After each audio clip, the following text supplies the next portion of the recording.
What? stream. What?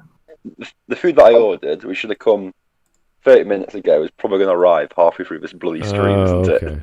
I actually did Uber Eats the other day. It was fantastic. I loved it. I even tipped the driver. It's fantastic. Mm-hmm. Well, like I was saying about the takeaway around the corner from my house. I say, oh, it's really good, really quick. Yeah, that's who I ordered it from, and I'm like, all right, cool. Okay, let's get started, folks. Welcome to Smudcast number 265. Good afternoon, and we're doing. I'm not sure why this is so popular. I don't know why so many people are on board for this, but this is called Gatekeeping. It's all around one of the dumbest things ever, and that's a Sunday commentary just last week by Thor Skywalker. If you don't know Thor Skywalker, he has almost 170K subs, and this is almost a 20K view video. So I don't get what the big deal is. All you're doing is categorizing a group of people who say this is X, not Y. You are not supposed to be here because your X's are not Y's or whatever. Like, it's just basic stuff. Do you belong in a group? Yes or no? Do you fit this criteria? Yes or no? That should be it. That's all there is to it. It's the same with Discord. We have rules on Discord. If you can follow the rules, you're part of the group. That's all there is to it. So maybe there's a different connotation or context to fandoms or other groups like Facebook groups or public groups or whatever. I don't know. Let's find out exactly what this is all about. What does everyone actually know of gatekeeping within your knowledge of the subject? Oh, I'm a master at it.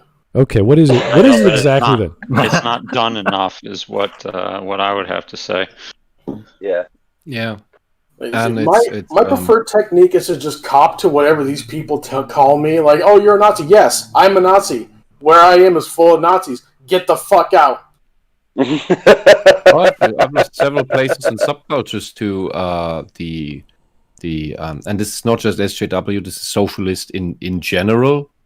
I know I'm starting about that. That's where this topic is most important, because their main strategy is, oh, you're gatekeeping. You must let us in. Oh, you're gatekeeping against us. Oh, this is bad against women and blah, blah, blah, blah, blah. Your rights to leave. Then they get in. Then you let them in because either you fall for the guilt trip, or you just want them to shut up. So you give them the cookie, and then eventually they start bullying people out so that they don't come back. Then they get their friends in, more and more of them. Then they vote themselves into the board. They become board members, take over the board, also by guilt tripping, of course, because you should really have a woman on your board, in your hacker space that is full of toxic men. Why the fuck are you in a? Do you want to be here in the first place if you think it's all toxic? Yeah. So they bully themselves into leadership positions. Then they take over the whole fucking thing, push their own ideology further into the thing that maybe 5 years ago opposed that very ideology. And then they start a cleansing time where everyone who's not they're not just bullying people out passive aggressively, they're then actively bullying people out through, you're not really fitting with our values, so please leave. And they pull up the walls that they wanted to be torn down. They are wall builders, but only once they got in. It's like they start as an autoimmune disease to lower your to lower the immune system of whatever place you are in, be it a hobby group, be it a political party, and everything in between, be it a company, doesn't matter. And once they are in, they build up their own immune system. Then they are gatekeeping. And more so than you ever did before. And the big error is to listen to them and let your guard down. The one thing you should be gatekeeping against always is against these very people. Mm-hmm. Yeah. So they will make, if you let them in, they will throw you out. Yeah. The three most dangerous words you can ever hear from a new person coming into your organization is code of conduct. Yes. Anytime somebody wants to implement a code of conduct, that is the biggest red flag possible. You need to kick that person out. Yes. I talked with the founders of it should be common fucking sense that people behave. I talked with some of the founders of the Free Software Foundation once, after they left the Free Software Foundation and founded the Free Software Friends, which was just the bunch of people. It's like the we okay, you ruined our thing. Now we build up our own thing with blackjack and hookers. But it was just all these really nice old hackers, including Werner Koch, who's the guy who gave us mail encryption, free public mail encryption. Really, really nice people. It couldn't hurt a fly. Now I can't see any of them hurting a fly. But they were bullied out because, of course, toxic masculinity. We need codes of conduct. And I don't remember which of them it was, but it wasn't Werner. And we talked for a while. I was there at the first anniversary by sheer happenstance. And he told me that those very words, a code of conduct, is the beginning of the end. Okay. And these are people who had built for decades a wonderful organization to push for free software, and it was just completely taken over by social justice. And that was, what is it now, 21, 5, 6, 7 years ago? This stuff has been happening for a very, very long time. And it's happened in the environmentalist movements. It's happened in the rainbow movement, of course. That's been completely taken over through this very thing, and this is why they keep inventing new letters all the time, and conditions they just make up. Why it's driven by Münchhausen syndrome and hypochondria instead of actual issues. Well, those are actual issues, but then completely different things. They should not be indulged. What I'm getting is that it takes from the politically minded people, regardless of the group. Like, the group could be computers, it could be fandoms, it could be whatever. Mm-hmm. And they say, no, you got to start acting and thinking our way, or else you're not fair, you're not nice, you're not one of us anymore. They have to make a new set of rules to behave that way. Yeah. Yeah. These people always say, you're not fair, you're not nice. I'm like, yeah, I know. That's why I'm here. Imagine a religious cult trying to do that. Not even religious cults would do that. Holy shit. Mm-hmm.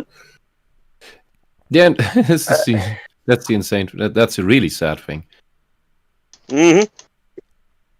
Yeah, they never go, and that's why we survived the satanic panic and other things, and like the whole but video games are violent coming from the Christian fundamentalist Karens. Now we have the social justice which has always been stupid. Yeah, and they never succeeded because they were always staying on the outside. But the social justice Karens, they always get to the inside. They start on the outside and then they come in. They bully themselves in. They bully themselves in.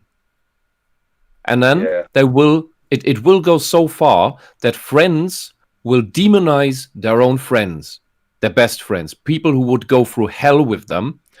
But the brainwashing, the echo chambers that the social justice manipulation game builds, that is full of gaslighting and building echo chambers of slander, will even drive the best of friends apart to the point where your friend will even be fine with you being driven to suicide by these very people.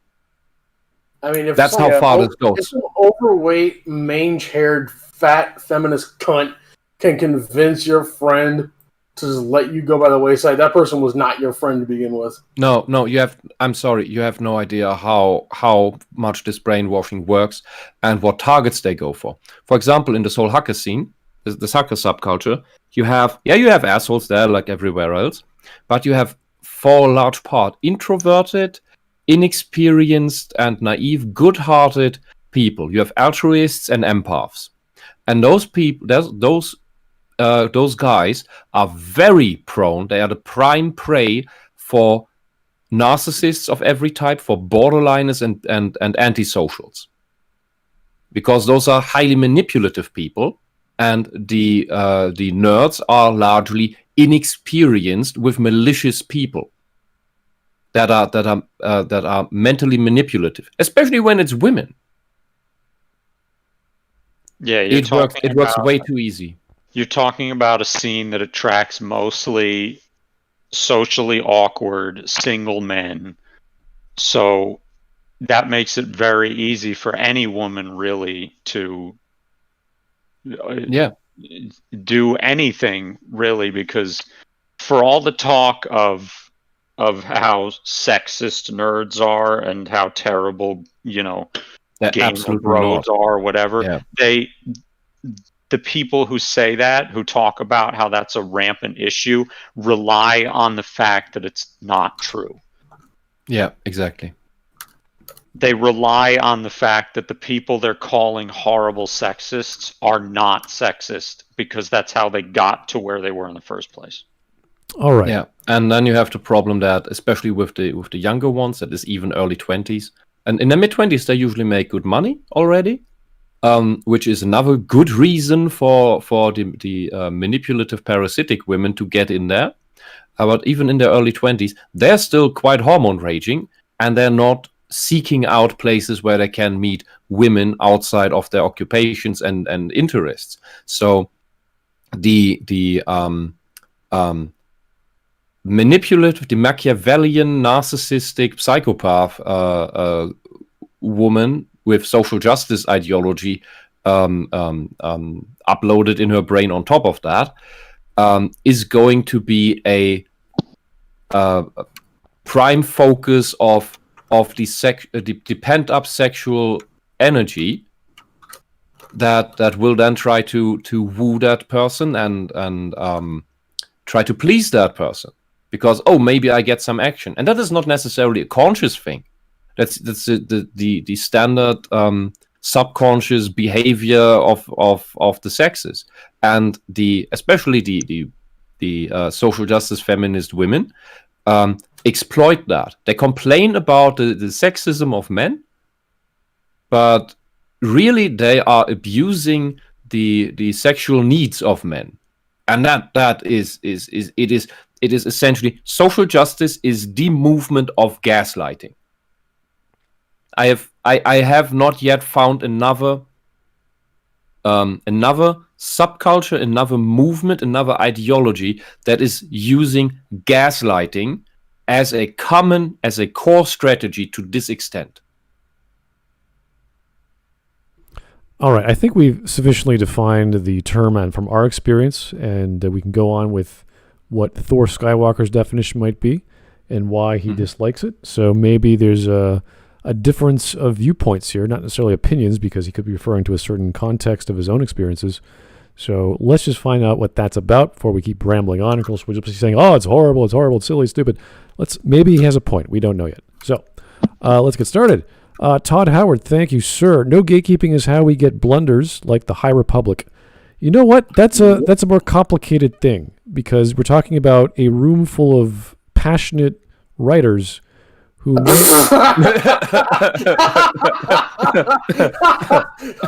Smud. Okay, good joke, friend. And with that, we start the video. Wow. Smud, I'm the Atlantic Ocean is between me and Smud, and even I smell that inclusion twice on their fucking board of story ideas. Let's give them... I will. Inclusion, dinosaurs, and what they came up with is a rock. Rock is a character. There's no writing happening in these fucking studios anymore. Even Marvel did that better. Yeah, there is, however, we can make the argument that there is passion, not about Star Wars, but about destroying Star Wars. I didn't say they were intelligent. I didn't say they were good at their job. Which they aren't and never will be. They are good at their job of destroying things. They are all together in a group, and they're working together to make whatever series of books in order, and that takes organization. So they're at least, somewhat cognizant of what they're doing. They've been writing before, and they say, hey, let's do some sci-fi or whatever. So that requires some intelligence. Doesn't make them any less evil, though. You could argue what their intentions are, this or that. I don't really care because I care about the quality of what they're writing. So the ideas themselves, like a rock character, I've seen that before. I've seen that 60 years ago. It doesn't bother me. It's how it's depicted that's the problem, and how it's described, and why they don't use common tropes from like Star Trek from the 60s that did it so much better. And I think two or three episodes I can think of. And so there's all these ideas that have been done before, and people see these pieces of media and we go, wait a second, is that a flying Jedi? Like how do Jedi fly? How does that work? When did that start? So they have to have proper setup for all these things, no matter what it is. I don't care. I don't care if they want to have like bisexual hermaphroditic rocks mating with, I don't know, aqueous life forms, and they're teleporting through time. I don't care what the ideas are. I care about how they're depicted. So I will give them the benefit of the doubt because I've never read them. But they are passionate. They are putting their hearts out there, and we have to respect that as an artist, or as a consumer of art rather. So anyway, here's another one from Tickleson. Thank you, Tickleson. Anyone can be a fan of something, but that doesn't mean everyone will be respectful. That's totally true. By the way, Dark Vader was so badass at Rogue One, the best Star Wars movie ever. Okay. No. It's just fine. Rogue One. I watched Rogue One, and I had to I'm like, this is not. No, it's not all that good. It's not all that good, but it's still decent. Yeah, it had issues. It was a fan service. It was I can't watchable. regard it anything more than that. Yeah, somebody. It's at least better than the entire sequel trilogy combined. Wait, That's not a really. That's a very low bar. Clear. All you need of fucking Rogue One is the Darth Vader scene. That's it. That is that was everything. the worst scene in the movie. How about you shut up? How was that the worst scene in the movie? There was no dialogue, and Darth Vader was doing cool things. That was nothing but ridiculous fan service. It was terrible. Yeah. I will take ridiculous fan service over the sequel trilogy. Thank you very much. And it pissed all over the opening scene of A New Hope. How? Because the whole thing was that he didn't know for sure where the plans were and that she had them. He was just convinced she was hiding them, except in Rogue One, he watches her get handed them at the end. Maybe he was see that. She was on the ship, but they didn't actually see the plans. He just knows that these rebels are running away with something that belonged to the Empire. He knows that they just stole the plans and that the rebels are trying to carry something to the ship. Yeah. That also fucking gives credence to the whole don't act surprised, you're not on any mercy mission line. Yeah, but then it also begs the question of why did she even try and do that when she quite clearly knows that he knows? Yeah, of course you're gonna try and bullshit your way out of something. No, not at that situation. That's a no bullshit situation. Anyway, we're not here to talk about... You have to admit, there was no way that she could lie. Yeah, this will work. No. Come on, woman. Think 5 seconds. You're implying a woman wouldn't lie, even though you obviously know the truth. Come on now.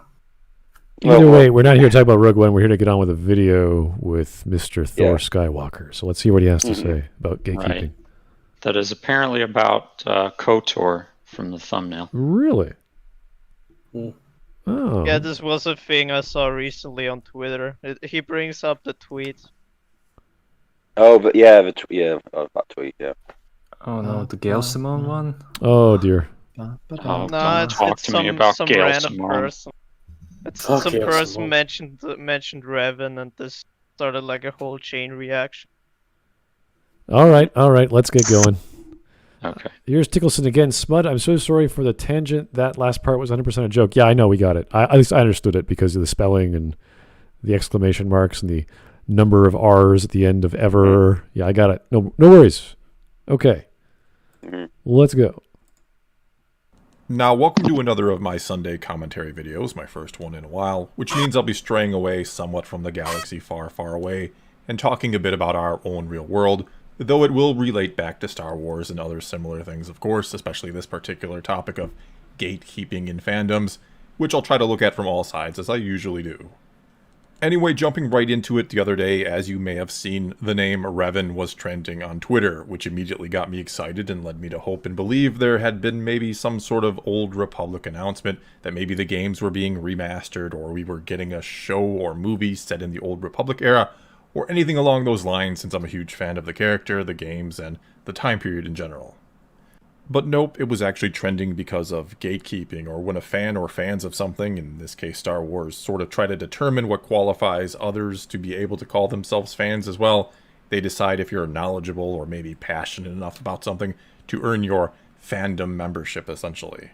And this particular incident happened on Twitter the other day because somebody, some random person, I think, I don't even know who the original poster was, I've only ever seen this little clip that you see on your screen now, and I don't feel like chasing down the original. Anyway, they had this to say. One of the worst things about Disney acquiring Star Wars is that now people that never cared about Star Wars are like, OMG, Star Wars is like the bestest ever. I'm totally a fan, I've been one since like 2015. Reylo forever, Baby Yoda is so cute. Wait, what's a Revan? Okay, so first of all, the only sort of gatekeeping or test I would use to determine if you're deserving of being called a Star Wars fan is to ask, do you like I would agree with the Star Wars? tweet. And if your answer is yes, congratulations, 100%. you're in, you're a fan, you made the cut. And if you say no, I'm probably going to ask you why and try to change your mind, or to tell you to just give it a try to watch one of the movies if you've never seen any of them before. And I have run into people who have never seen any of the films, convinced them to watch one, and they ended up liking it and becoming fans. Because the simple truth here is, to become a fan of something, you have to start somewhere. This isn't the Matrix. You can't decide, well, I'm going to be a Star Wars fan now, and then have every last story or piece of lore downloaded directly into your brain, to the point where you even know how to use the 7 different lightsaber forms. Yeah, but all right. At the same you time, have you to, also you get have to decide to be, you have to how be much willing. You have to be It's willing first to engage with it. Yeah, So if the person just says, I'm a Star Wars fan now, and then they are like, why should I read this? Like, you have to be willing if you want to be a fan of something. Yeah, and the issue we have is with all of the, regardless of the topic, not just Star Wars, is with the people we call fake fans, is that, okay, everyone needs to start somewhere. Okay, maybe some people, for some sad reason, get hooked on Star Wars because of these Disney movies.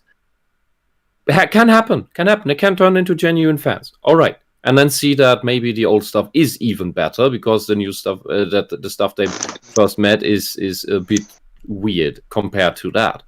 However, the problem is that the people who join in and say, "Oh, I see the new thing. I'm a fan," and then they are the ones who try to berate the longtime fans about what they should like about the thing, or they try to pretend they are fans when they are not, just to get something out of a social circle, which is usually true for this very, very usually social justice girls that I mentioned that went into the hacker scene for the most part, and for example, my biggest example is some of one of these people is one who claimed to be a Zelda fan and wanted to I don't know, impress me, hook up with me. I don't have a fucking clue over that. But all she ever did was name dropping things on the level of heart pieces are so cute and what? Who would ever bring that up? That's if you care about the Zelda series and you play these games and you want to play more of these games, you talk about everything but that. But these people, they focus on very, very, very superficial things, and they have no interest in the depth of the thing. That have no interest in engaging with further installments, further maybe the new thing that's coming out, but never the old stuff. They don't get into that. It's very rare. And you will find that in most other subcultures, interest groups as well. Fake fans are superficial. They only know the one thing they like, and they will reject yours for it being different from the one they came into contact with first. I think this leads into the primacy effect, where the first thing of a thing you hear or engage with has the positive connotation for you. And everything that diverts from that has a higher likelihood of being rejected. And this is why, for example, for media narratives, the first version of a story you hear, the first side you hear, is the one you are more likely to believe, because when the other side is catching up to it, it has to prove to you that it is correct on certain points over the one you heard before. And so this is this is where proverbs come from, like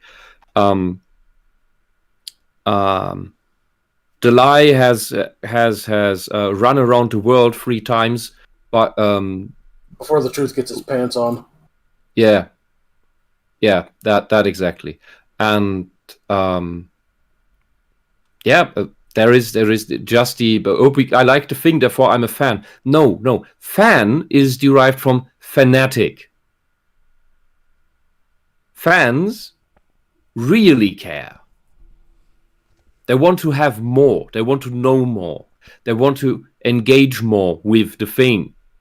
They want to understand the thing. Maybe they make their own versions of the thing, but this is the big difference to the fan fiction and deconstructing media that SJWs produce.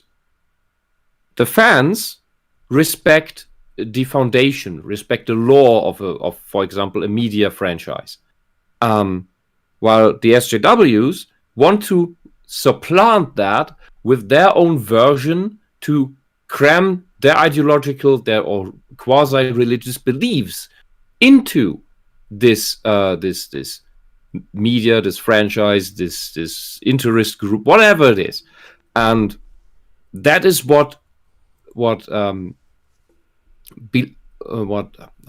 missing the word here. What proves that they are not caring about the actual thing, they care about their belief system and care about pushing that belief system into whatever they come into contact with.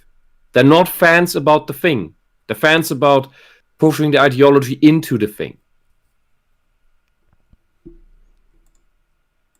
To learn how much you want to get into it, how much of it you actually want to consume, just how big of a fan you want to be.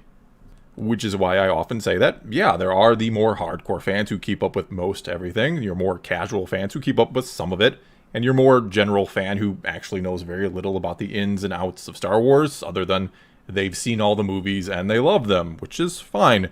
They're all equal Star Wars fans in my book, because how much you know or how... No, if you love all the movies, you're an idiot. Yeah. There's no such person. maybe like a few, but like it's the same with small. Does a Predator fan love all the Predator movies? No.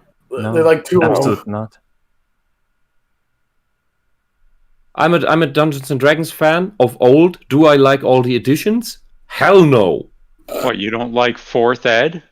Oh, why don't you like the movie? Oh God! I if I didn't already have PTSD, I probably would get it from that. This comes back to like the definition from his side that he said. Do I like the like, all it takes for him to be a Star Wars fan is to say, "Oh, I like Star Wars." Such a low bar. No. It's not even I like Star Wars. No. It's I don't agree with the equal thing. Like, that's how you get all these fucking retards in that end up ruining a franchise. Like, I like a thing. If that's your only bar, then the thing you like is going to be destroyed eventually.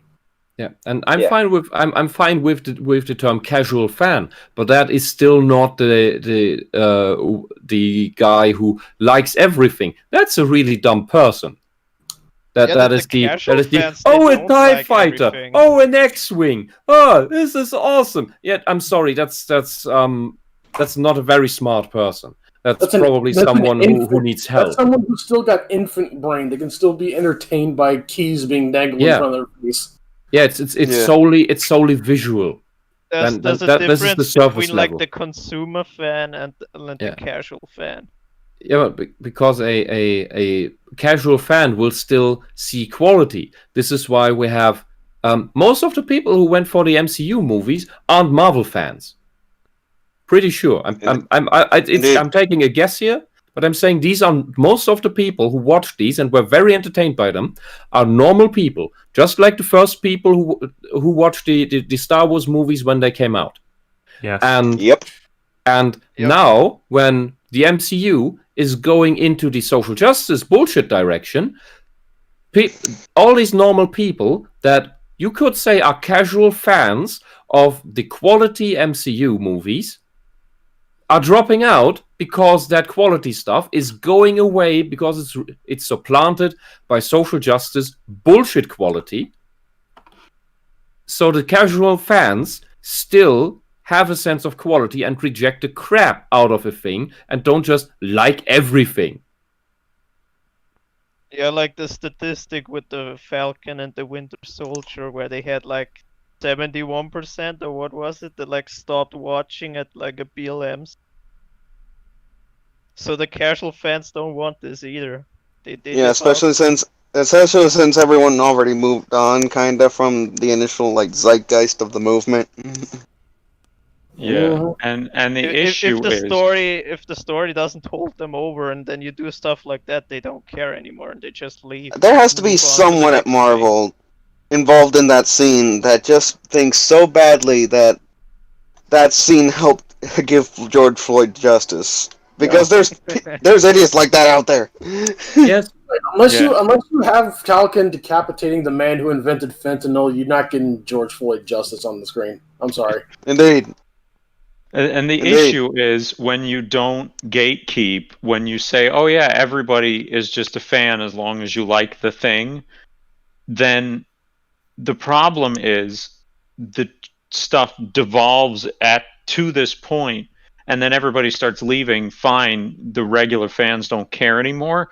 The problem is the property itself is now degraded past the point where it's even really salvageable, because you let this all happen in the first place. You let people like this get into the point where they get into positions of authority, and they're extremely nepotistic with each other, and they give each other these writing jobs where you constantly fail upwards, and they're the ones who get creative control, deciding the canon and getting it to the point where it's this just sludge. And then if you complain about it, you get told, oh, it's always been political. Heather Antos. Bullshit. Heather Antos. That's the line is, it's your favorite thing has always been political, because it's all exactly the same. Putting political subtext into the backdrop of your story that can be connected to real world politics is exactly the same as having somebody look at the camera and talk about how terrible it is to be a black person in America. It's exactly the same thing. You see, Palpatine said he loved democracy, so Star Wars was always political. Yeah, it's the same. Every time these people say, like, oh, your thing has always been political, I'm like, yes, my thing has always had some salt in it, right? You're trying to force me to deep throat a salt lick right now, though. Yeah. It's like when people will mockingly refer to BioShock as being an apolitical game, when, in the context of like, oh, I'm going to go play my favorite non-political game, BioShock. Well, Andrew Ryan was right. Andrew Ryan was right. There's lots of political themes and subtext and text in BioShock. That does not put the storytelling of BioShock on the same level as, again, having somebody look at the camera and explain it. It's not on the same level as that. It's just not. A man chooses, a slave obeys. Yeah, and it's using games and stories are. I'm sorry. Go on. It's using the political themes to tell the story. It's not using the story to deliver the political theme. Like, no matter, like, despite what these lefties would like you to think, the centralized theme of BioShock is not a long diatribe about how terrible libertarianism is.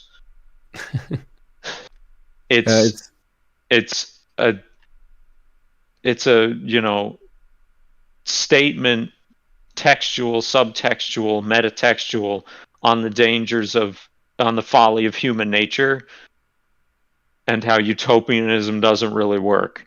It's not Ken Levine ranting about it's not Ken Levine looking at the camera and ranting about how libertarianism doesn't work because you need a central government. Yeah, because a good story is an exploration of an idea and of a concept and to play it out.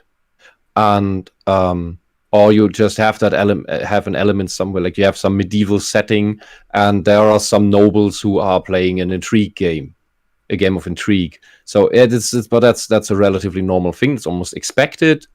And that is a political element, if you will. It is an element of politics being played out in the world, but that is not, as you said, the politics that the SJWs are trying to justify by that, which is propaganda. They say there are political elements in your game somewhere used in some way, and therefore it is okay for us to push obvious, direct, blatant, and self-contradictory and detrimental for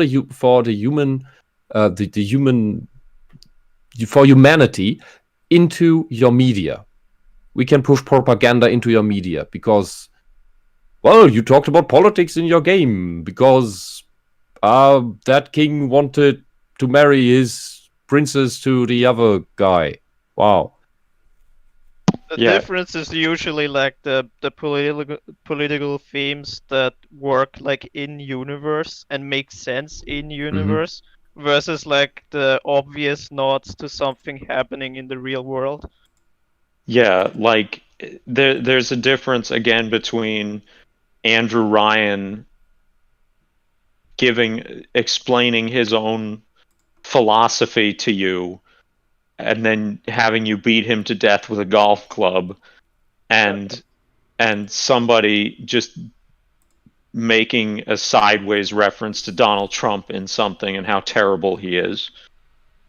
Yeah, because that's also one thing is still in universe, and the other is referencing present day contemporary events. And aside from that, being a bit of an immersion breaker usually is also never aging well. Yeah.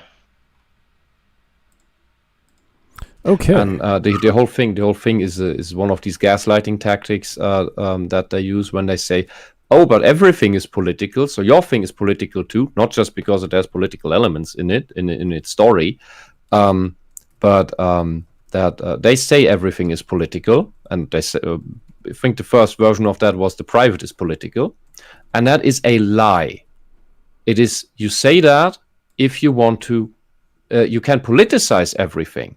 When you politicize something, that means you want a say in it, or you don't want the government interfering in it or another group interfering in it. That is when, but then they already have politicized the thing. And so when someone says the private is political or everything is political, then that means that this person wants a say in every minute detail of your existence and the existence of your family and of your children and their children and so on. Sounds pretty fascist to me. Yep. Yeah, and that's why I say that all socialism leads to fascism, because this is a sentence that all the socialists use to get you to believe that, oh yeah, that seems to make sense, so I believe you, and before you know it, you have accepted that someone else has a say in what you do in your bedroom with your partner in a consensual manner. But they have now forbidden it or regulated it, like the whole you need consent for every kiss or some nonsense like that, or how you arrange your room. Like imagine them passing some feng shui or however that's pronounced law, or what you can eat for breakfast will be regulated because it's political. It's your private thing, and it's part of everything. So it's political. So it must be regulated. You have allowed that. You have subscribed to the idea that everything is political. So now we will pass laws about this. This is the insanity of the tyranny of socialism. It will always go there. Do not let it. Do not believe in these lies. It's only political if you let it be political. All right. Let's keep going, folks. Often or how much you watch or read Star Wars doesn't determine how much you may enjoy and or love it. Nor does what parts you enjoy or maybe don't enjoy determine how much you love it either. I mean, I've had plenty of people say I'm not a real Star Wars fan because I don't really like the sequels, or I'm not a real fan because I have the audacity to talk negatively about some aspects of it. But if you like the sequels, you're not a fan of Star Wars. I'm a bit. I'm just weird right now. I know it's completely wrong thought. Just my brain jumped to it because it's so. I see the Disney trilogy at the bottom, and we mentioned Dungeons and Dragons before, and now I have the alignment chart in my head, and this Disney trilogy is in the evil row. Yeah. So that means that the prequels are in the good row? That doesn't really fit. Actually, you know what? Rise of Skywalker being chaotic evil makes a lot of sense. That's hilarious. That is so accurate, though. It's so depressing. Is neutral evil? Yeah. It goes both ways. TLJ? No, TLJ is neutral. Force Awakens, TFA. TFA still tries to follow rules, so it is lawful evil. Oh my god, lawful evil. It fits actually. That's funny. That kind of works. And the prequels, it all makes sense. At least the prequels are at least meant well. And as we know, in true Dungeons and Dragons fashion, that lawful good means idiotic good. Mm-hmm. So we can kind of make the argument, I think. I gotta say, it's just seeing these posters all set together with each other. It's so depressing that the Disney movies don't have Drew Struzan posters. Like, just the difference in quality between the Drew Struzan posters and the not Drew Struzan posters is just it hurts me. I'm sorry. What I don't understand the word. Drew Struzan is the artist who drew the posters. Oh, okay. He drew the old posters and not the new posters. Okay, he did the prequels too. Yes, which are not great. Honestly, too many heads. But like the original trilogy posters are so good, and the Those Disney trilogy really awesome. posters are so bad. Yeah, I think the TROS one especially. To me it always looks like Ray's head is between the pieces of scissors being cut off. Kind of like Count Dooku. Yeah, like her head's about to be cut off by the lightsabers. I just realized that Rey is in the same pose in all three posters. It's just flipped. Oh, she really? They probably used the same picture. Pose. Oh my god! It's almost like she's a cardboard cutout that can be just placed anywhere. Same pose, same facial expression. They probably only took one picture of Daisy Ridley and just used it for all three Same movies. outfit as well. She is at a different angle in TLJ. But TFA and TROS, they do look eerily alike. It looks like the same thing, just I'd have red. to, but I would need to At zoom in, first and I'm too glance, lazy to do that. I it don't does care look- enough. It does look like to the do same that. picture. Yeah. Somebody, we have lack of attack in chat saying 4 out of 10 for too many heads. No, I'd give those posters 2s. Too many heads. Floating heads Yeah. does not a good poster make. It does not make for good Yeah. game cover art. It does not make for good movie posters. Have you ever seen the Mass Effect 2 floating heads cover versus the one that's just the N7, which is like amazing? Mm-hmm.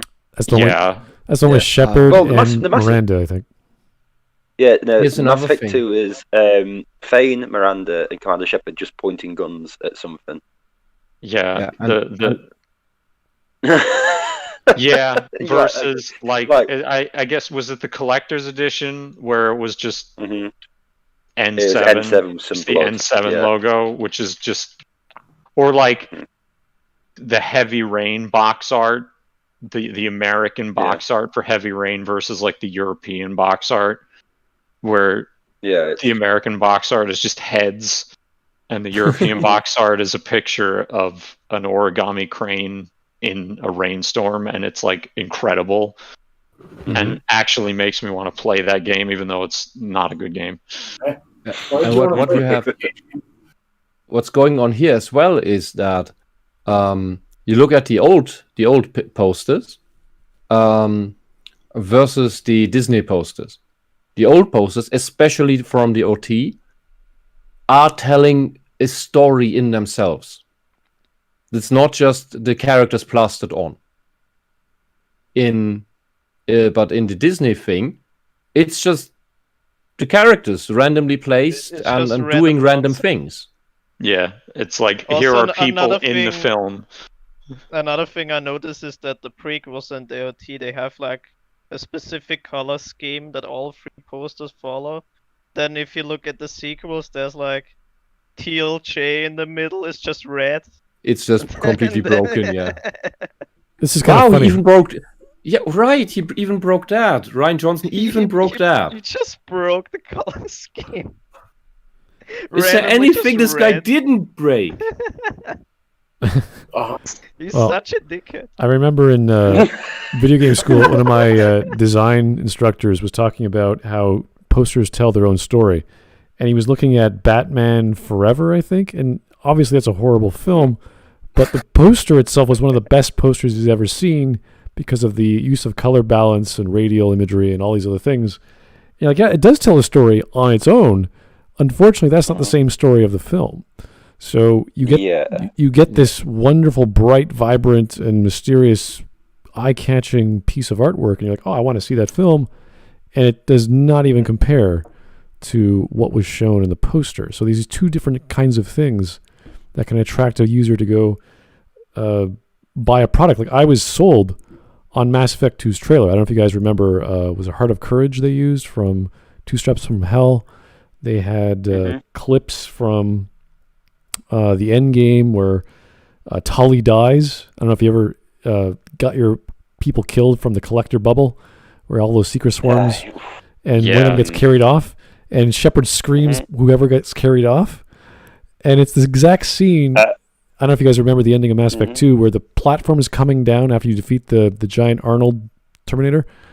And Tali's slipping away, and there's that cutscene where Shepard jumps and goes to grab Tali. Tries to catch. Yeah. Yeah, and then they play the sound clip from Tali actually being carried away and dying from the failing the bubble mission. So those there's so many little nuanced little moments like that. Like, oh wow, that's so exciting. That's so dramatic. I want to save Tali. Of course I want to save Tali. I'm going to buy this game. And you're like, I never got a chance to hear Shepard scream out Tali's name, not once. And I have to fish around for it to find out where that happened. It's when you screw up, specifically in this one scenario, if you have her on your team. So there's lots of things video games do through marketing, whether it's posters or trailers, to make you get into the thing. And then you're into the thing and you're like, oh, this is not what I bought. And then you have to be so freaking pedantic about your observations of a fandom now that the marketing has lied to you in some regard. Oh yeah, yeah. I remember the Loads- trailers loads of from live Dragon Age parts. 2 as well, with Kate Mulgrew being Oh man, so. those trailers that made it seem like such an exciting and good game, and then it was just a disaster area. Especially the Aeroshock fight. Like, yeah, that looks so awesome, and then you're basically just doing a fucking Benny Hill Yes. routine around those. Yes. Yeah. Yeah, I remember the first time I did that. I'm like, how much health does this guy have? All of it. All of Am it. I almost done? All the health. Every single one. I hate when video games do that, where the only way they make a boss tough is to just give it a giant health bar. That's like, that is the worst again, way to make a boss Bio- difficult. BioWare's always had difficulty doing boss fights. Yeah, I hate the Human Reaper from Mass Effect 2 for that specific reason. You can make that. There is exceptions where you can make that fun with optional bosses or a pun in the name. I remember that from Soul Calibur 3 in the adventure mode, where you had one. Night Terror? No. There was one in the throne room at the end.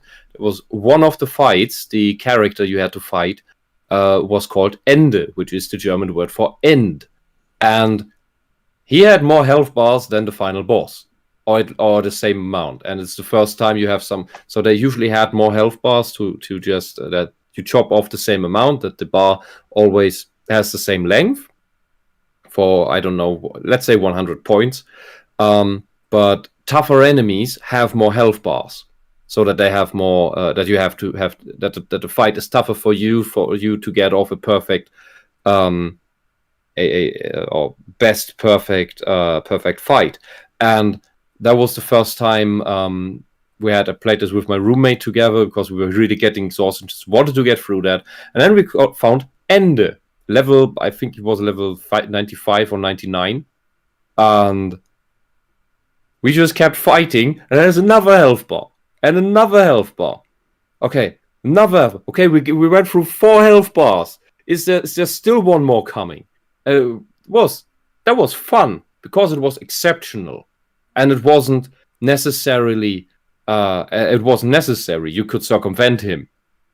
And that's when it can be fun, when you have a sponge. But that's a high challenge sponge.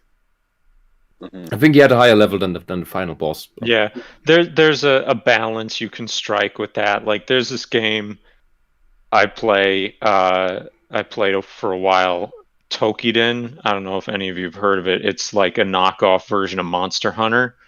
And the way that they made the bosses hard in that game was to just pile on health, to the point where some of the end game fights, literally, if you were attacking this enemy, it could barely hurt you, but it took over 20 minutes to kill because it had so much health. And there was no way to speed it up. You just had to sit there wailing on it for 20 minutes. Like, there was one boss I remember, I started fighting it and I fell asleep. And when I woke up, I was still fighting it. Apparently, I was still mashing square in my sleep. And it wasn't dead. And it was like half an hour later. And I wasn't dead. That's how little damage these bosses did to you. I could sleep through the fight and it wouldn't die. Like, I was having a harder time with the time limit of the mission than I was with the boss. Yeah, that's annoying. Yeah, so that kind of cemented it for me that health is not a good way to make your bosses difficult. It can work, but you have to combine it with something else. It needs to be very special. Yeah, it needs to be a boss that still has some challenge to it, not just like it stands there and occasionally goes after you with an attack that has a wind-up time of about 30 seconds for you to get out of the way. And then you just smack it for a while. This has nothing to do with this video. I'm so sorry that I took us off track like this. Okay, let's keep going. That I'm talking to the community.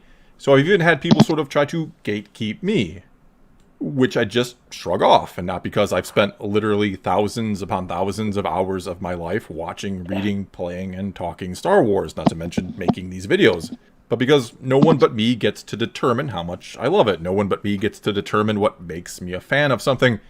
I don't think that's the metric we're using. You could like whatever you Yeah. like for whatever reason. It's Yeah. when you say I like the lightsabers because they're green. You're like, what does that mean? Why is that important? Why is that cosmetic? He's kind of mixing up like his liking of something with being a fan of. Also, Yeah, and the whole issue. I find it interesting that he's mentioned earlier that he talks shit about the sequel trilogy, and now he's getting people telling him that he's toxic. And like, that wasn't happening before the sequel Yeah. trilogy. Yeah, like no I one wonder that if there's didn't any happen with the correlation. prequels. That didn't And happen. that's the with that. whole issue is, they don't get to determine how much I like something. No, but they get to determine the direction of the property that you like. Mhm. That's the issue. The issue is not that they tell you you're not enough of a fan. The issue is that they say these people like Thor Skywalker, like Mauler, like whoever are not real fans, so don't cater to them. Keep pumping out this garbage for this other crowd. Yeah, it's That's the fake where the fans calling the problem real lies. fans. It's the fake fans calling the real fans fake fans.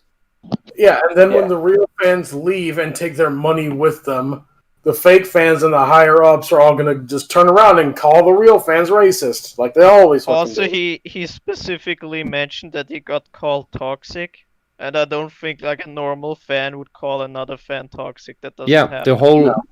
the whole Yeah. claims of anything being toxic only came up and only ever comes up when social justice wants to get into something, calls everyone else toxic, and it's projection because they are the ones bringing the toxicity.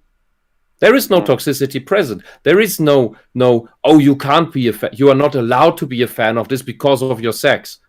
That isn't a thing. That Nobody literally does doesn't that. And exist. if anyone does it, like if you're in a board game club and anyone actually did that, people would throw that asshole out. Simple as that. I still don't And actually. you don't need feminism for that. I don't actually like when people say that term. I still don't understand what it implies aside from it's a thing I don't like. It means you're a wrong thinker. It's something It means along those lines. Toxic just means you're bad. Yeah, That means you are evil. That's No, another one of those. Toxic means you don't think the same way that person does. Yeah, that's what I said, Hawk. Yeah. It means you are in my way. Pretty much, yeah. Okay. Yeah, that's another one of those words like code of conduct. If somebody starts coming in and calling everyone toxic, that's another warning sign. Because it's a way to say you're a bad, meanie, no person without And you have actually to, like, get called specifying out and have to anything. get thrown out Yeah. and all that. Yeah, because Yeah, it doesn't Because, like, mean anything. What does it normal mean fans to be don't do that toxic? to each other. Yeah. Yeah, and all these codes of conduct are written in a way that only benefits social justice activists to condemn and ostracize everyone they do not like.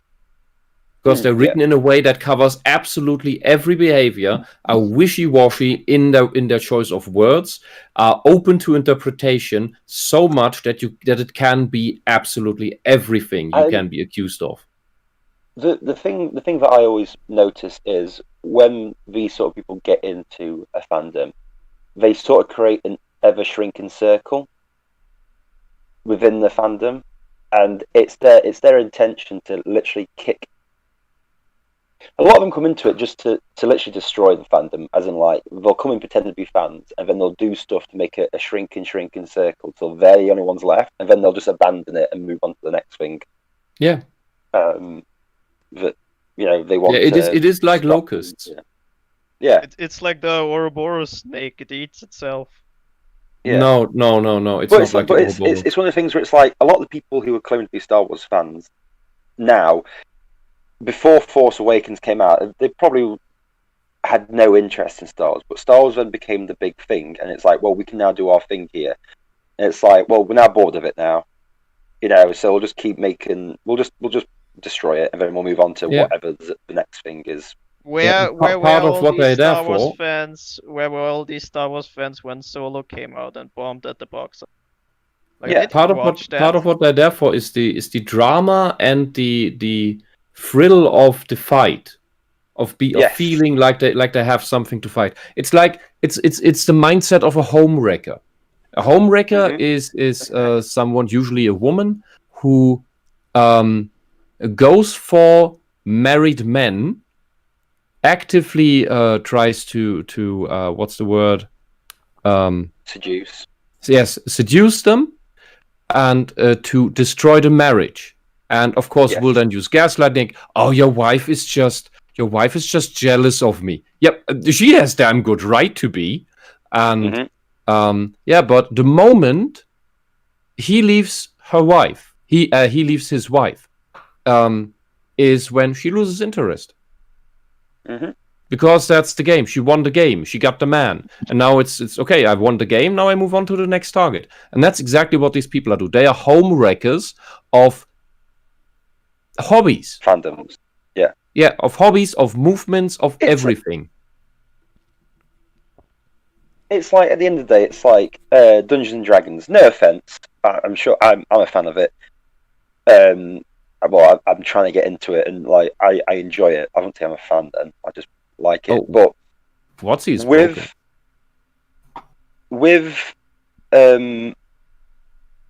with all this stuff now coming out of it, it's like all these people wanting wheelchair accessible dungeons. It's like, you know, if you're in a wheelchair, if you're in a wheelchair, why are you adventuring?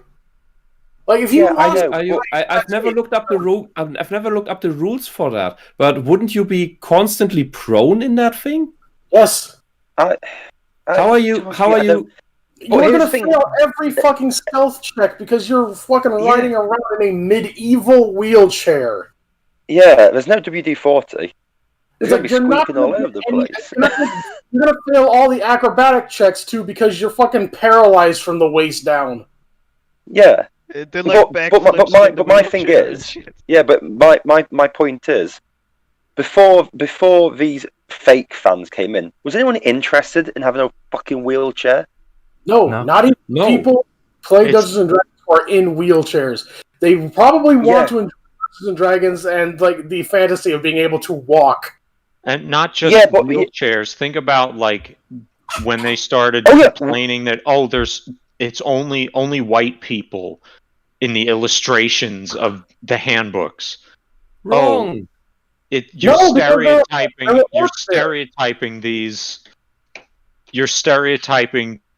groups by assigning with this racial, like with orcs being how bioessentialism is terrible because orcs are black people, just try to. It's that never came up until D&D started getting more mainstream, which I would attribute to. I attribute this mostly to The Big Bang Theory being the most successful sitcom of its time, probably because it catapulted kind of that very surface level nerd culture into the mainstream, and B. D&D specifically, I would attribute to Critical Role, because it got a lot of people who are not into role-playing into D&D, and they cared a lot. I've noticed Critical Role fans specifically tend to care a lot more about role-playing relationships between their characters than actually doing the adventuring part of D&D adventures. So that's it. It's not just like, we got to have people in wheelchairs. It's the whole push, the whole complaining to Wizards of the Coast about how important it is to be more inclusive. Yeah, the whole inclusive thing. It's a that is one of the. I think it's. I don't know whether it's a propaganda trick to facilitate all this destruction of culture, or whether it's just a thing that went on of its own. But the whole representation thing is inclusion and representation, both. It's the same. Ends up as the same thing. Is nothing but pandering to narcissism, because only the narcissist wants to and needs to see him or herself as a complete replica in the story. A role player comes up with a character that isn't himself or herself. Of course, a newbie usually makes a character that's very similar to him or herself, because that's usually what you do in your first adventure. So it's fine. But that's something similar. It's something I like this class the most, or something that you go with the thing that's most comfortable. And as you get more used to role playing, you make characters that are more and more different from you to try out something different. It's the whole point of role playing. It's essentially empathy. You see the world from the point of view of a different person with different attributes and outlooks on life than yourself. But a narcissist is unable to do that. And that's why the narcissist in a wheelchair requires his or her character to be in a wheelchair as well. Because I need this complete representation of me. And if you ever had a narcissist in your group as a player, that is the actual toxic player, because that is the player who cannot ever deal with a failed role, or with the character having anything negative happen to it, or even with his character dying. All right, here is Tall Person. Thank you for the donation. Hoy, very upset at YouTube. They didn't notify me. They didn't notify me, even though I have the bell icon turned on, even though you have been streaming for an hour. Anyway, have some coin and have a nice day. Well, thank you very much, Tall Person. That's nice of you. Yeah. Oh, and YouTube does. But, to what you were saying, I do get a kick out of the people who talk about the need for representation and how you need to see people who look like you on screen are also generally the same people who tell you, you need to have empathy.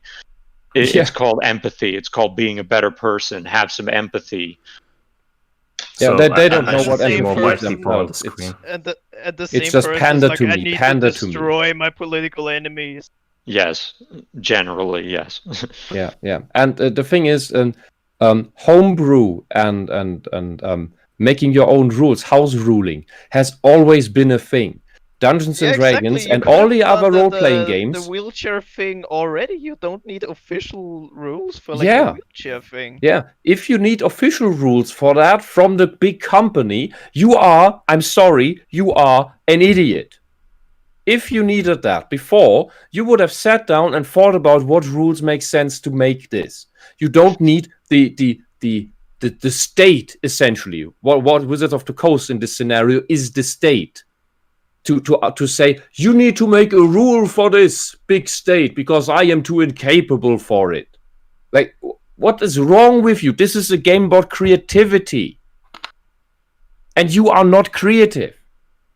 You're not making your own things. You're not making your own worlds. I mean, I don't even remember when the last time was that I played the actual official scenario, because we always, the groups I played with, we always made our own worlds. I think the only time we played in the vanilla thing was when I last played Earthdawn, and that's 10 years ago. We always played in our own thing and in our own made up worlds, that because we wanted things in there that aren't in the actual stuff. We just used the rule book as a guideline because we like the system. We like the update on Dungeons and Dragons 3.5 that is Pathfinder. Sadly, Pathfinder Paizo also got into this social justice route later on. But the basic Pathfinder thing, if you like Dungeons and Dragons 3.5, you will like Pathfinder 1. And because it's very minute in regulating all the things that you can balance things well, and we had lots of fun with it. And that's mainly what this is about. You take your rule system that you like and you have fun with it.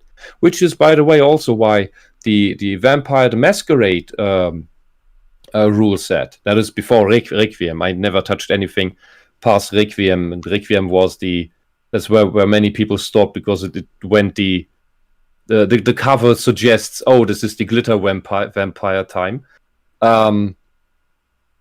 As was when the Twilight movies came out. That's probably why they went for that cover.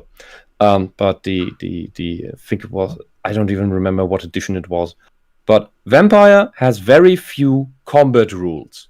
It's very, very low on the rules, because Vampire is not about the fighting.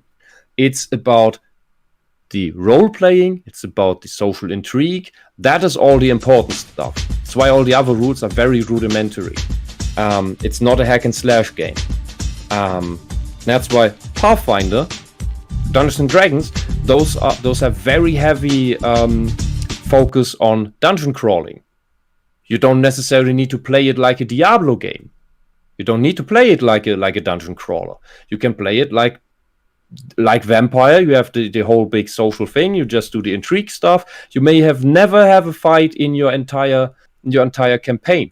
The Planescape Torment game for the PC was a good example of that. You can get through most of the game without ever having a fight, but you still have the rule set beneath all of that, in the case you get into something where you might need it, and it can help your dungeon master, your game master, to set up a world. Some people go more with just completely free-form writing. Others get inspired by the rules to make something out of them.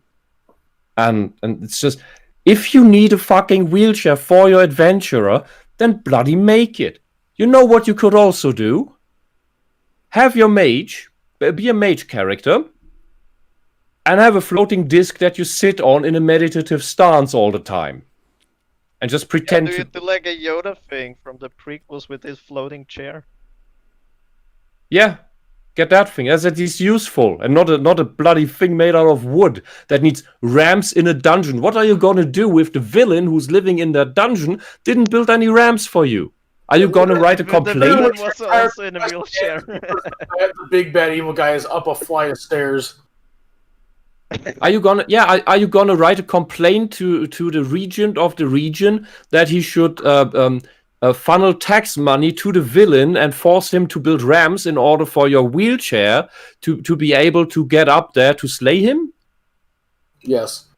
That sounds like the socialist solution. If I read the policies from City Hall, that stuff sounds like exactly that kind of solution. All right, let's keep going with the video, guys. Here is Skullgar Thane. My wheelchair-bound tiefling thief tries to sneak around the guard. Critical fail roll. The squeak of your wooden wheels alerts him. Yes, that's the sound your wheels made. Okay, thank you, Skullgar Thane. Oh, dear.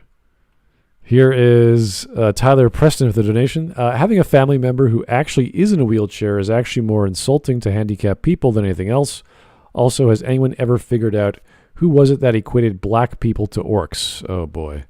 Literally every one of these social justice retards. Yeah, but who started it? And then they claim they're the good guys. Yeah, but someone must have started it. It's probably someone on Twitter. Probably. It's always from there. Have you, if anybody's seen the extra credits video on black people than these social justice. We covered that here. Hitler wrote in Mein Kampf that orcs are black people.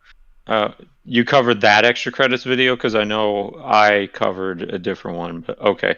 Okay, then I'm confused. I think the guy who wrote, you remember the guy they talked about who guest wrote that episode? Mendes something? Yeah, whatever that guy's name is. I think he might have been one of the pioneers of that particular... So he's a racist, is what you're saying? Yeah. Well, yes. Yeah. Well, what pisses me off about that I don't call people racists because it's not productive. It doesn't, like, the only people who care, those kinds of people don't actually care if you call them racist because they have lots of thought-terminating cliches about why they're not racist. You don't call them racist to make it clear to them. You call them that to make it clear to everyone else who is possibly already under the influence of their spells. Yeah, but that's what it's more about. And you explain why he's the actual racist. I still find that counterproductive because there's another, it's like a running joke of right wingers pathetically saying, "Oh, they're the real racists," so I just don't bother because I don't find it productive. Yeah, because there's another explanation missing, and that is that basically any time one of these radical socialists calls anyone anything, it is likely projection. So ask the person you're talking to, that is not the actual activist,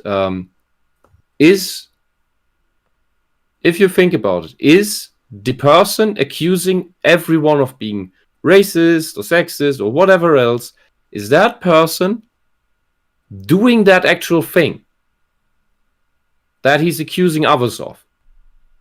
Because this is also something that is relevant in therapy from narcissistic abuse, where you are often gaslit through the projection of the narcissistic abuser and called all the things that the narcissist is actually doing and thinking and guilty of, and that over time erodes you. And you maybe at some point you start believing it. It's usually the empathic people and the introspective that always ask themselves, what am I doing wrong that this relationship isn't working? Is there something true to the things that that he or she is saying to me about me, that because why would he say them if they were not true? Because I'm in a relationship, in a friendship, in a marriage with that person, and only after being out of that relationship for a long time, the target of that psychological abuse can reminisce about these things. Usually you write a list down of the things you were accused of, and then think about what of these things. So at first, what of these things is actually true? Is this true about me? Is this true about me? Is this true about me? And that usually only works after months and sometimes a year or two have passed. And then you can reflect, that's actually not true about me. And that is not true about me. And that is also not true about me. And all these things I'm accused of are not true about me or are exaggerations. And the next step is then, what of these things is the person actually? There's one step in between. That is, you write down what you think or what others have told you positive things about yourself. And then you go back to the first list of the accusations against you and check through your memory what of these things that you were accused of is behavior that actually maps onto your accuser. And you will usually find that 90 to 100% of those accusations are all true about your abuser, about your narcissist. And this is the exact same thing that this whole movement is doing. It accuses everyone of things that they themselves are guilty of. When they say you are racist, you're probably not, but the one accusing you of it is the racist. Same with sexism, same with some sort of phobia, most likely. Although that can also be just a blatant attack or sneer or gaslighting. But as I said, 90 to 100%. And this is something we need to figure out as a society, because this is a societal problem. Because this is now on every level of society, in every strata. It's not just in media, it's not just in hobbies and subcultures and interest groups. It's on the highest levels of politics, which is guiding our society, it's in schools, it's telling our children that they are racist without having done anything, that they're guilty of misogyny because of what some other people did 400 years ago, and therefore need to apologize to the girls in the classroom. Well, it's insane. And that's why we need to figure out tools and use them, implement them, and stand up against this psychological abuse, this mass psychological abuse that is on a nationwide, if not global level at this point. I need a drink. All right. Well, let's continue on. We're only 3.5 minutes in, so let's try and get to the halfway point here. I don't really need else's validation when it comes to these sort of things. However, here, I've also sort of experienced what you could almost call gatekeeping from the other side, or the other way around, because I can remember being a Star Wars fan during the dark times in the late 80s and early to mid 90s, when it sort of faded away from the mainstream, and before it started to come back in the later 90s with the special editions and the announcement of the prequels, when it stopped being cool to be a Star Wars fan, especially in the early to mid 90s when I just so happened to be in high school. But I wasn't just into Star Wars. My other two big things back then were Marvel Comics and D&D. And D&D is something else I hear a lot of people talking about gatekeeping these days, which is so very ironic to me. Because more than anything else in geek culture back then, D&D had the ultimate stigma around it. Playing did not earn you any popularity points with kids when I was in high school. It was more likely to get you ridiculed and made fun of. Not to mention, most adults back then thought it was something satanic. And so, in a way, I always kind of find it a little funny. Don't think I'm a horrible person. Not most. A very local, very vocal, and very delusional and fanatic minority that, in my eyes, mentally operates in the exact same way as the SJWs. It's Karen types that tell everyone how they have to live their lives, and they see the threats they've been indoctrinated by to exist in reality, like Satan's magical powers, to be everywhere and corrupting the kids. The social justice activists believe in magical powers that permeate us, like the patriarchy and toxic masculinity and sexism and racism, and it's everywhere. And the things we love are apparently all making us all corrupting us into these things, into racism and sexism and all this other nonsense, and it's just, it's the same mindset. It mentally functions the same. It's just, it can happen. It's not exclusive to the left. It's just right now the most strong on the left. So it will probably be in some other place in a couple decades, and then we will rant about that again. Yeah, but let's hope we survive until then, because usually when the radical left takes over, it's a pile of corpses. Person now, when I hear people complaining that they're not being welcomed into the D&D community of all things, when once upon a time it was sort of the last thing you wanted to be associated with, where people tended to hide the fact from other kids at school that they played because they would sometimes be made fun of. Yes, we were always looking for new players. It was hard to find someone because usually kids were not interested in this stuff. They had their sports stuff. They had the girls had their boy bands, all of this other nonsense, and we had our nonsense. But the thing is, you don't want someone coming in who wants then to change what you have. You want someone come in who likes you have as it is, who wants it the way it is at its core. And these people want to change it. They don't want the thing. They want to warp the thing. And nobody who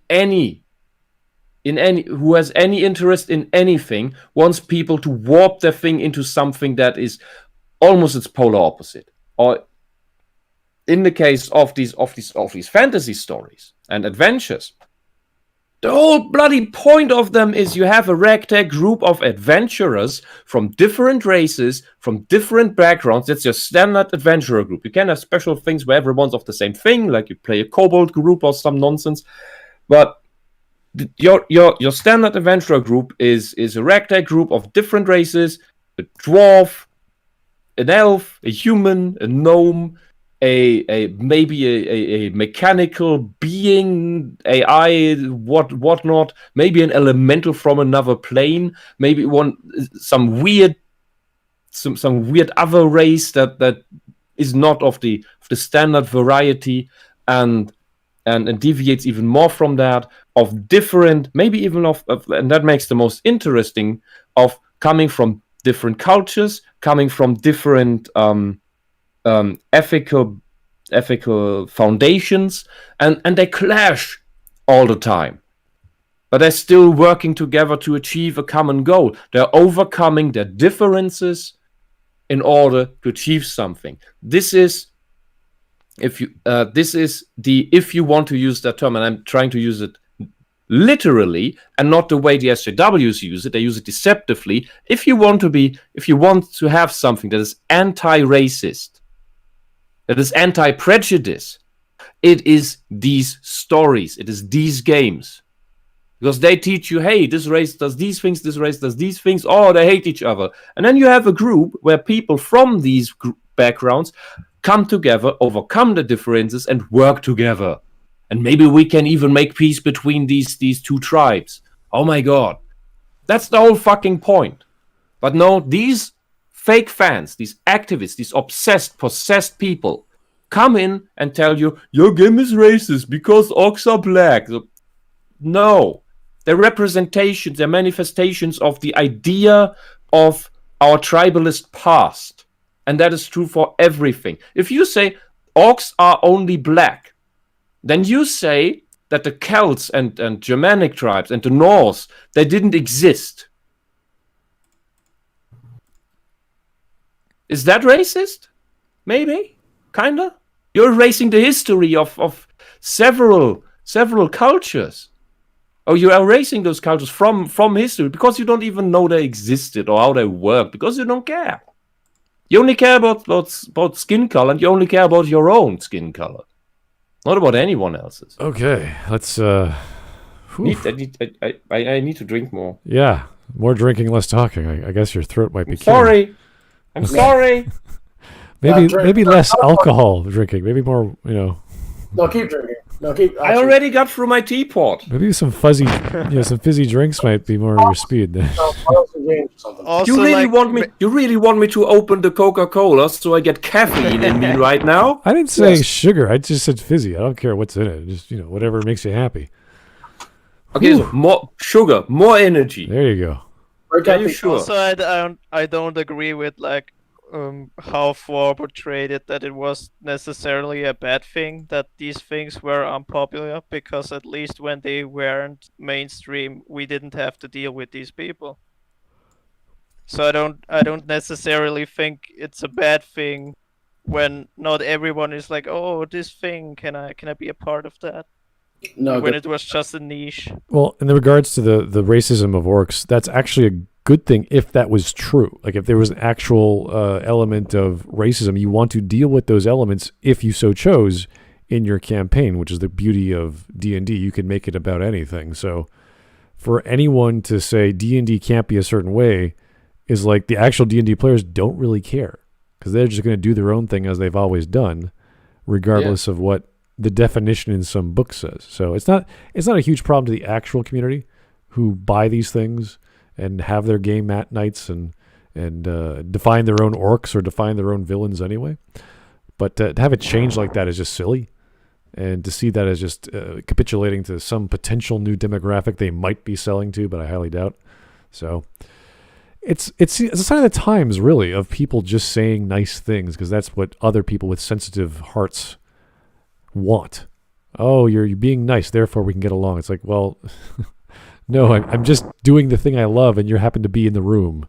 So can you please go to your group of friends and do your thing? I'll be over here. That's about it.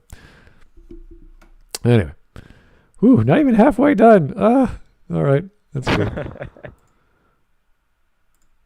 Which, no surprise, made it really difficult to find people to play with back then, especially considering this was basically the pre-internet era. And the friends I play D&D with today are the very same ones I played with 30 years ago. Oh, that's and I'd nice. even say we're such good, close friends today. I consider them all my best friends because of D&D, because of the countless hours we spent playing on the kitchen floor at my friend's house. And don't ask why we played on the kitchen floor. We're not really sure either, and we joke about it all the time. And I'm going to guess that most people who played D&D with their friends as kids, or who still do it today, have similar stories or feelings about the game, that it can not only be a great way to work your imagination, but to bond with your friends. And so honestly, I don't know why anyone who has these fond experiences or memories of the game would want to gatekeep others away from D&D to stop them from playing. Because they keep trying to Basically the change opposite. it. I try to Because tell people that's all the time not- to play, because We're not oftentimes hold on. people I don't still think he they know what understands it's like, and what the gatekeeper's trying to stop. Yeah, We don't. he thinks We're perfectly gatekeeping is fine. Yeah. Oh, we can only have. Some of the original fans were allowing. No, that's fine. We'll have anybody. It's the people who come in and demand to change. Yeah, exactly. stuff. That's the problem. That's why the gatekeeping exists. Yeah, It's not to prevent you from playing the thing. There's That's a not what it massive is. yeah, there's a massive difference between gatekeeping and being an old fag. Yeah. yeah. Thank you. It's like okay. It's like this. It's like since I started watching JoJo, if I came and said, "Well, I think JoJo's Bizarre Adventure should do this, this, and this," and I'd be like, "Shut the fuck up, Hawk." It's like, no. It's like, but you should be doing this, and you're toxic if you don't think it should be changes. That's what it is. He seems to think that gatekeeping is just stopping everybody.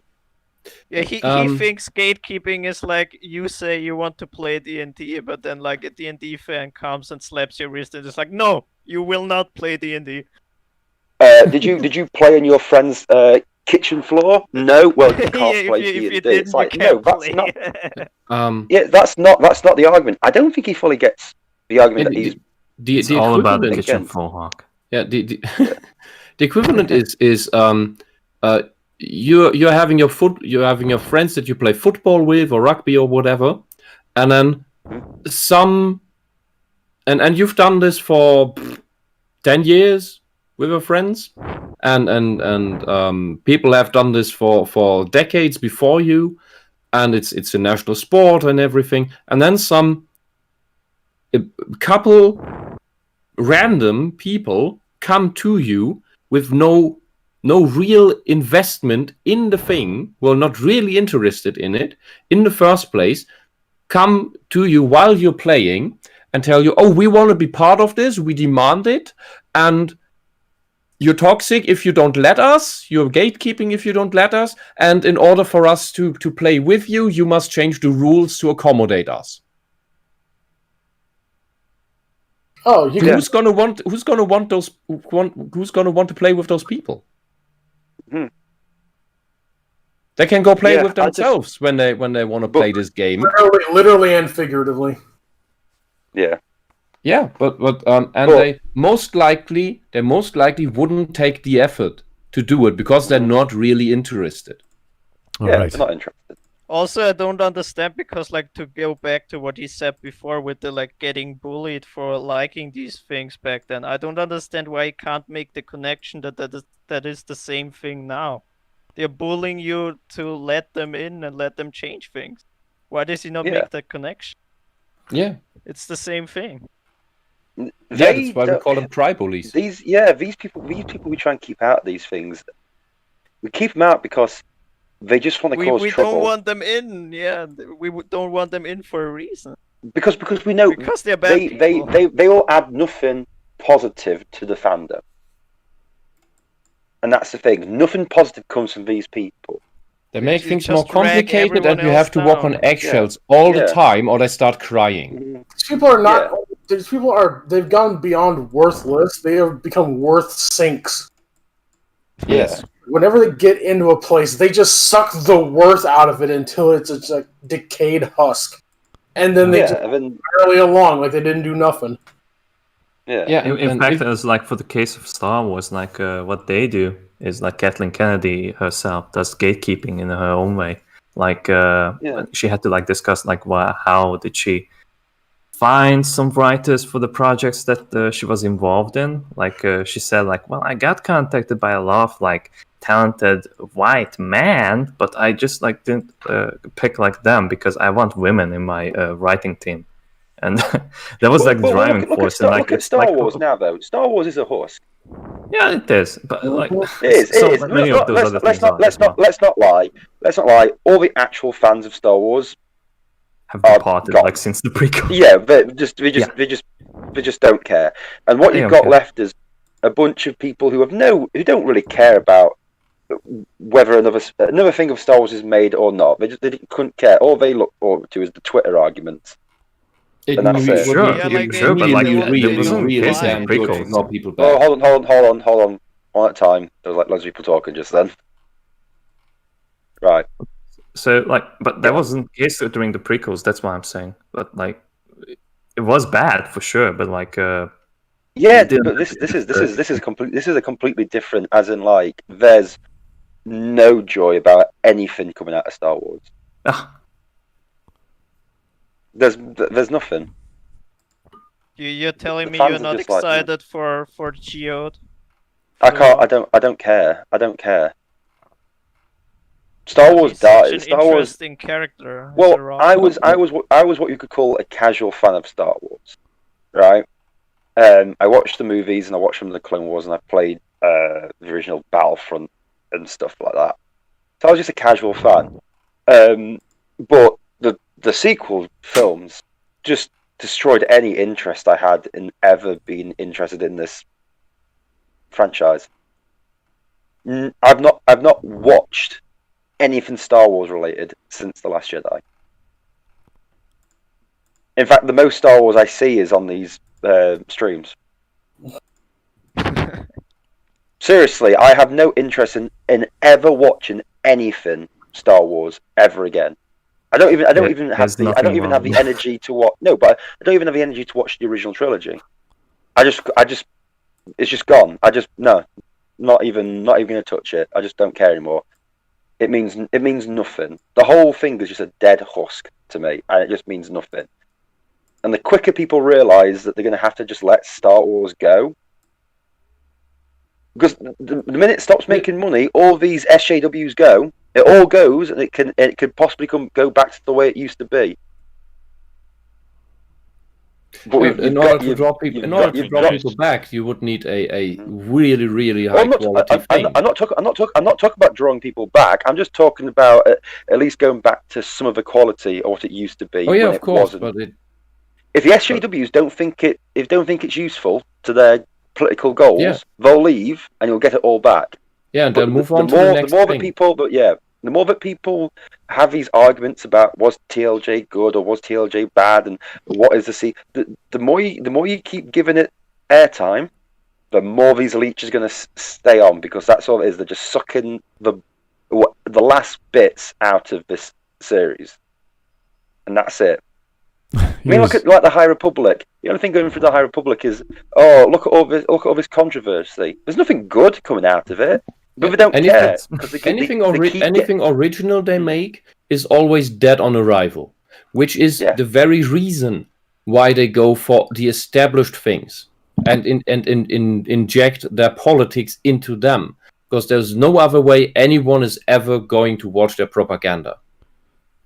And that is what these things are. It's propaganda vehicles. And that's why they're bad. In the case of the High Republic, it's comic books and novellas, I believe, and the comic books do not look very good, unfortunately, because no one's interested in it. No one cares. Yeah, but no one cares. I think they're already considering to how do you say this? Let the writing teams go. Mm-hmm. Kill them if you have to. When is the High Republic? You're fired. No, if you don't leave in 10 seconds. No, you're fired. Unlimited social justice. Serious question. When is the High Republic supposed to be coming out? As in, like, what? It's an ongoing project. Out. It's already been going out. It's already out. Yeah. Is it? No, I have stuff out with it, but no one knows because no one cares. Nobody cares. Yeah. Yeah. Well, it just came out it made news for a week, and then everyone went on with their lives. Like nobody remembers this. Yeah, because it's amazing. Because it's just people know it's a thing. You've got to keep doing more of this. But we've got to keep doing more of this. I mean, like we've really got to literally let Star Wars become a dead IP. Only then it can revive at some point. Yeah, that's the point. Mm-hmm. And all right. the longer we carry on with the way we treat Star Wars, the longer these parasites are going to stick into it. All right. Yeah, and the same is true for Marvel. Well, look at because look what happened with I'm going to bring it up, and I fucking hate this. Look at Harry Potter. How that's nothing. They've moved on. They left that a husk, and they moved on to the next thing. Well, they'll never stop bashing on the author for being what's the term? Someone who is a TERF. They never stop talking. Every month or so, they'll be trending on Twitter, and they'll keep bashing her for no reason. Yeah, but that's it. Yeah, but what other Harry Potter like news do you hear? The thing is that Harry Potter is a closed book. That's done. There's nothing more coming out of it, and there probably won't be. The side stories. The side stories are not. Nobody cares about the side stories. Yeah, the I know, world is but not. could be. The world's not interesting enough.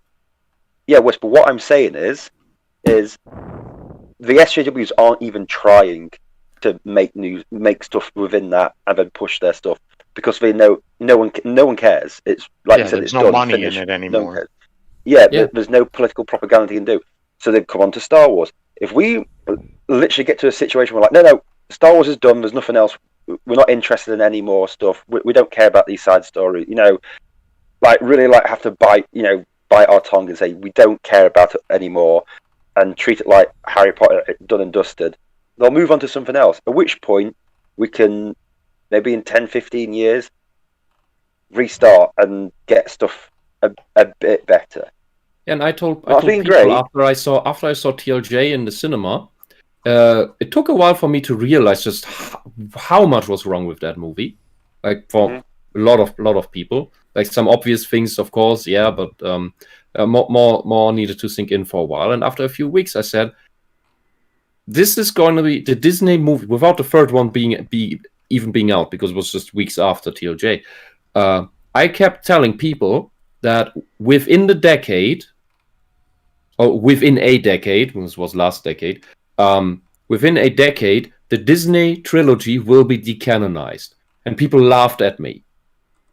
And after the Rise of Skywalker, I saw, and I first saw this in Mauler's Discord, I saw other people saying this on their own, that after they, because all their hopes were now gone. So after TLJ, people still had somewhat, because the last movie wasn't made, you knew nothing about it, there was still a chance to salvage it.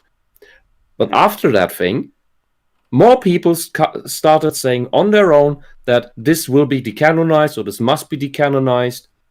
And we've heard rumors that we're trying, that the Filoni Favreau group is trying to do that even. And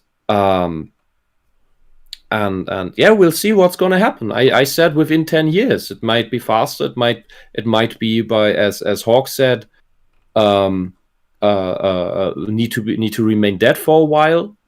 But I stand by my tinfoil hat prophecy, as I tend to have way too many of, that this will happen. This will be decanonized because it's useless and it's in the way of making anything useful within Star Wars. Anything good, I mean, with that. Anything of quality. That's what I mean with useful. Something productive that people can like. When the SJWs talk about useful, they mean a vehicle to put their propaganda into. So I didn't mean it that way. And then maybe the cycle even continues and they come back because, Star Wars again. And then hopefully people have learned their lesson and don't let them meddle with their politics, because they have hopefully learned from the past that if you introduce these policies, your fucking franchise will die. Just like your fucking country will die if you introduce a certain basic set of socialist policies.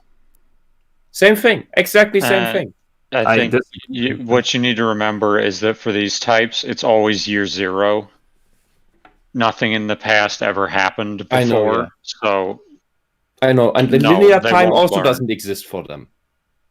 I disagree though, because Star Wars is currently in a black hole called Disney, so there's no chance it's gonna get any better in those hands. Yeah, no, I would agree with that. There's too much meddling by the higher ups with what is supposed to be in it. I mean, that's already what we saw with Rebels happening, where that impeded the writing and the grittiness that the Clone Wars had, despite its writing. Well, let's be honest. That's another problem. Star Wars will ever be comparable to the original 3 films that came out. So even with people who like the Clone Wars, it's nothing great. I'm not insisting on that in any way. It's just here you have an interesting science fiction universe that you can tell stories in, that has an interesting aesthetic, that is basically outdated science fiction, because that's science fiction that worked in the 80s with what people thought future technology might look like. we are 30 years later, sometimes 30, yeah, at least 30 years later. No, wait, 40. Holy fuck. And we now know what future technology looks like much more. And science fiction we write today already looks completely different. Star Wars is a very specific charm through this aesthetic, through this type of technology that's being used, that it just looks overly complicated in its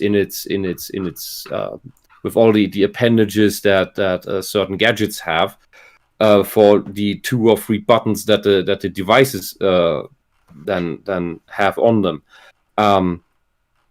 But that's just the vehicle. The stories we tell are essentially the same hero journey things. The hero's journey. But the hero's journey is not nonsense.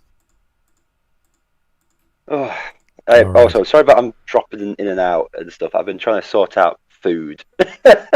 No problem. Yes, take your time. It's okay. I might have to drop out to eat soon myself. So no problem. My food is I've been waiting 2 hours. Wow. For food. But did you gatekeep your food? I wish I really did. They said they knocked on my door to deliver it, and I'm like, that's not possible. It's like, why? I was like, I'm sat next to my front door waiting. Have they heard someone knocking on my door? Gatekeep your food. Out of your door. Gatekeep your food in the oven until it shuts up. All right. Let's go. Okay. Here's Dolomaticus. Thank you. But it avoids the real problem. These people will move around, jumping on the next bandwagon. We as fans need to get better to sweep the dirt out. I don't think a fandom per se has the authority to tell whether or not they should be part of a group. You could say they're part of a Facebook group or a web page or some sort of forward-facing thing. Yeah, you could say this is what I'm in charge of, and if you break the rules or you're talking politics where you shouldn't be talking politics. Like, I have a politics channel. You can say whatever the hell you want. I don't care as long as it's not like on ice cream or something. It's like don't put things where they don't belong. So I don't really care. But for fandoms, you either know your lore or you don't. And people who don't know their lore get ridiculed because it's like you're wrong. Like everyone knows you're wrong. And if you open your mouth one more time, we're all going to laugh and cry because it's like sad and happy at the same time that someone is here and is inventing stuff or has got something way off. But that's part of learning. We need to bully. If you want to get proper defense, if you will, and that sometimes requires harsh words, which of course a narcissist will always, a crybaby will always say, "You are bullying me." No, you are the bully because you demand that we change the stuff we have, while claiming that you want to be part of it. But if you want to change it, you don't want to be part of it. You want us to be part of your thing. And if I understand this, or the way I understand the super chat, is that we must manage to English. That we as fans of whatever it is, or if in our movement for whatever grievance we have, must keep these people from getting into positions of power that they can implement the changes they want to, because that will destroy it. It's like all the environmentalist movements that, after being subverted by social justice, that had legitimate concerns and sometimes good solutions, all changed their solutions about whatever it is to redistribution of wealth. That's now the answer to everything. And I'm sorry, that's nothing to do with environmentalism. Fuck you. And and the first position of power is not one that is an official position, an official seat that someone is put in or elected into. The first position of power of a crybully is that you give in to the crybully, because then the crybully has authority, has moral authority, emotional authority over you. and you're being ruled by a child. Mm-hmm. I just find it funny that he's saying about this gatekeeping, but he's not noticed that loads of fandoms are starting to look surprisingly similar to each other.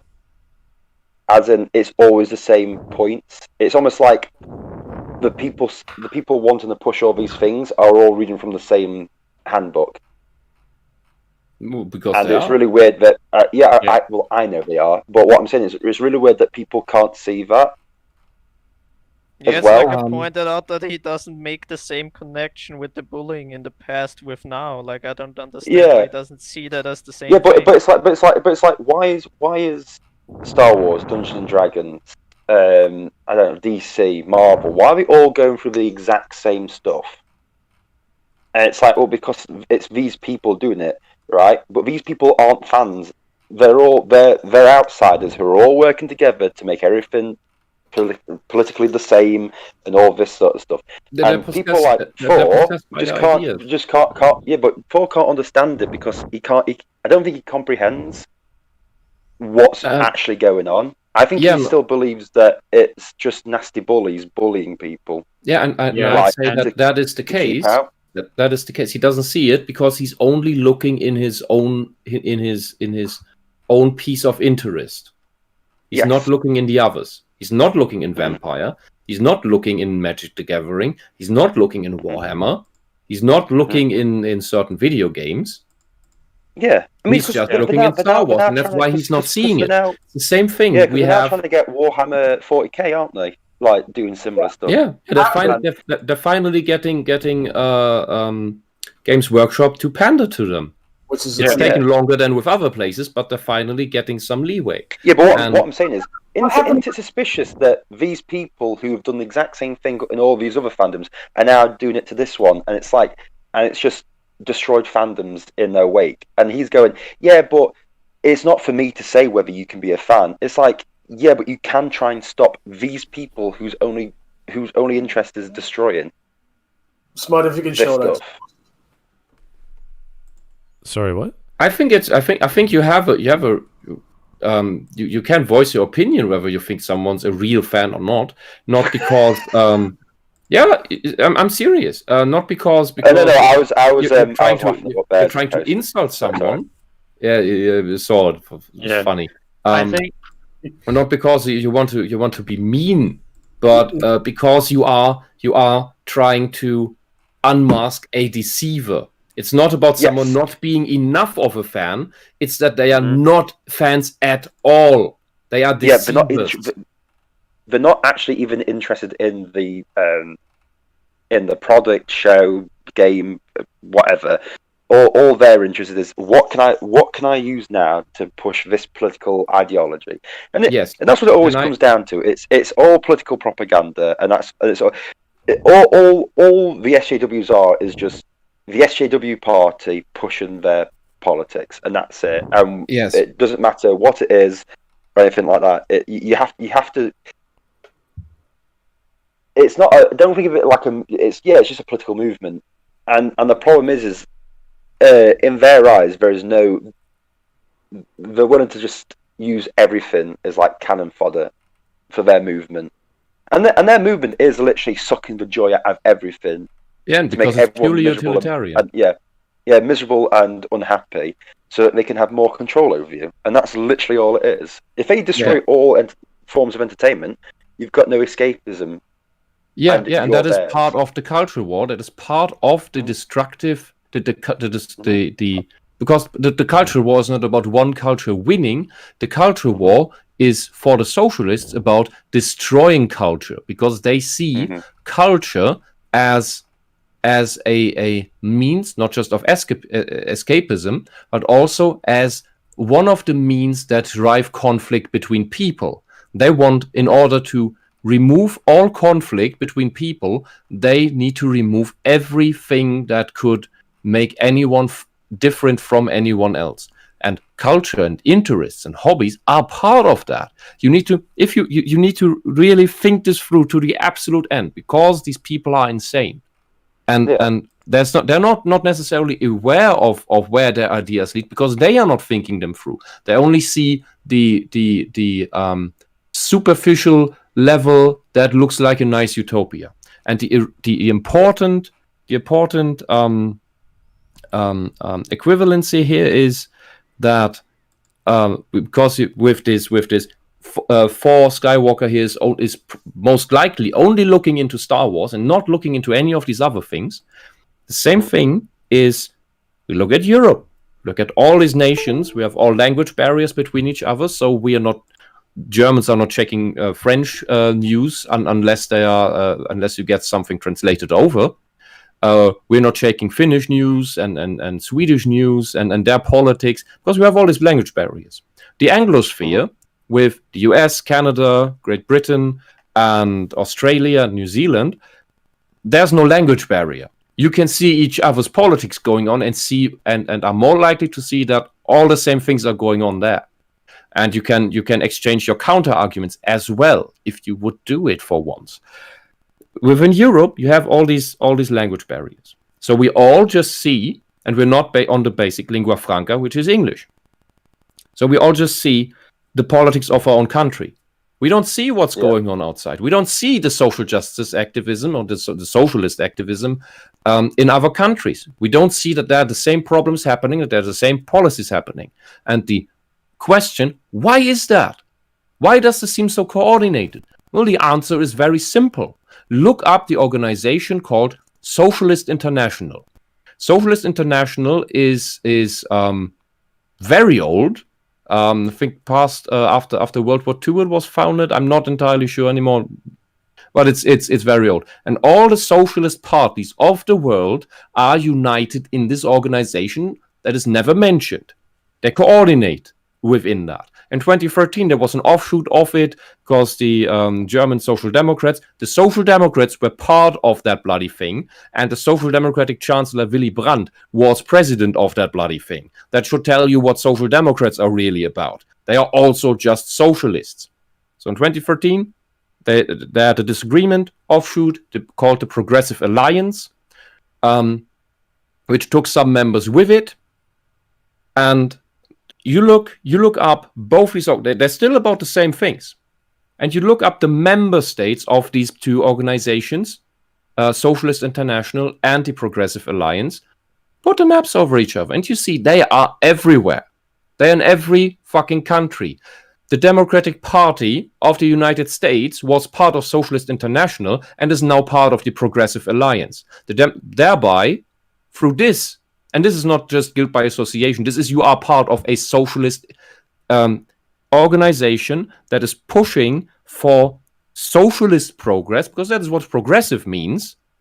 That's the only people who really use that word are socialists. I mean progression towards socialism, to worldwide socialism. They want world domination of their ideology. That's what it always was about. That's what their songs were about. So the Democratic Party of the United States is part of this. They are socialists. And they've been at least as long as they've been part of that organization. And all these parties worldwide are coordinating. That's why they all have the same policies and the same policy changes and ideas at the same time. Yeah. It's one big thing. It's one global big thing, and there's nothing global standing against it. And you are not noticing it because you just keep looking in your own country and wonder, oh, this is stupid stuff. Oh, it's just some fringe idiots. Oh, this is never going to take root. And look where we are now. Yeah. And here's the culture war now, not just in politics, it's in every fucking thing. Yeah. And the whole thing of I'm just looking in the corner is continuing here. Yeah. And that's why everything's starting to sound the same. It's because it's all being made by the same people, and yeah, and it's why we in Germany all of a sudden had a BLM movement and BLM demonstrations during the height of lockdown, but they were allowed because they were pro the narrative. Y'all got black people over in Germany? I didn't know that. Not a lot. We had some in Hamburg, but essentially those were mass demonstrations, and of course all very fair-skinned Germans. Yeah, and over here we heard about how the protests were fine because They were all wearing it was masks. more important to protest racial injustice than to slow the spread of a pandemic, and there was no evidence that they were spreader events, which was because they were all social distance and wearing masks, and not because lots of places forbid contact tracers from asking if you've been to a protest. That's not why it happened. Yeah, well, that's all. It's just the whole COVID thing. You're killing grandma. Like, oh, okay. What about this Black Lives Matter protest? Oh, well, fuck it. No, that's okay. Reparations and shit. So fuck grandma. Dr. Fauci said it was okay. Like 95% resistance against COVID. It's proven by the CDC. Yeah. Trust me, bro. The other thing is, especially in Germany, we just now, it's like we always have a 5-year delay around that. We're getting all the super crazy leftist points. For example, we had a fine abortion law that was covering all the exceptional cases. Like in case of rape and in case of health issues, you're okay. You can abort within a certain time frame. Okay, and now we got the youth of the Social Democratic Party, which is going to we're trying to push the absolute extreme 9-month abortion nonsense of the Americans here. And that just means that it just takes a few years longer, and the Social Democratic Party at large will have adopted this point, because the youth is going to supplant the old people at some point. And that's one thing. Another thing is that for some reason now in Germany, saw this on Twitter today, we're now discussing the N-word and the use of the N-word in Germany. We never used that bloody thing in our vocabulary in the fucking first place. And now we're talking about it. I've heard you say nobody in this fucking country used that word. I've heard you say 9 before. What? I've heard you say 9. If you will, the our N-word is Nazi, because that's thrown around in the same way against Germans every time someone a German does something allegedly not nice. But which is pretty much almost everything we do, since we Germans do tend to do it. Yeah, and we had completely different derogatory words for black people, for black Africans. You have to DM me some of those. That sounds absolutely nothing. There's is like I have to learn new words. I have to learn the ways of the heroes Germany. The heroes Germany. Well, one of those words, and it's maybe a bit dated, but one of them is Schwatte, which is a bad pronunciation, a vulgarization of the word Schwarzer, which means black, someone black, and that's it. Okay. And that sounds nothing alike to the English N-word. I'm just imagining just hearing Bears with like clicking his pen and writing these down. How do you spell that one? Right. Okay. Anyway, guys, let's continue. Guys, let's stop talking about We language, haven't okay? touched this video in Yeah. like 15 minutes. Let's get on with the video. Sorry. Yeah. You don't know what he's talking about. That's okay. I have a time limit. I will be taking people off from talking because we gotta finish this video. Yeah. Finish up so I can stream Super. All right. From playing. Let's go. Basically the opposite. I try to convince people all the time to play because oftentimes people still think they know what it's like and they think it's really stupid, and then they end up playing and are dead wrong and absolutely love it. And so my only guess here, and I'm not saying this makes it right, but I think there are those who perhaps still harbor some resentment because maybe they were harassed for playing D&D when they were kids, when it wasn't I doubt it. when D&D wasn't all-time high in popularity like it is today. He's not. Maybe He's they not. look He's at the not current edition understanding. of the game, Conflating the old rules, and faggotry don't feel like with it's real D&D gatekeeping. anymore. The game they love has been changed to appeal to a larger audience, and maybe they feel players today are missing part of the We call experience that because, watering it in their view, That is the what modern watering game is it not down as good means. as the version they played, and maybe still play. Again, not saying that's the right attitude to have, and you do It have to is. understand and accept that It a company is. will want their product to have mass appeal if possible. They shouldn't. But in a way, I mass could appeal see. is wrong. It's bad. Whenever mass you appeal appeal is to the never masses, good. water it. If you are a niche thing and you decide to forego your niche audience for the masses, you lose. It's pronounced niche, but okay. Whatever.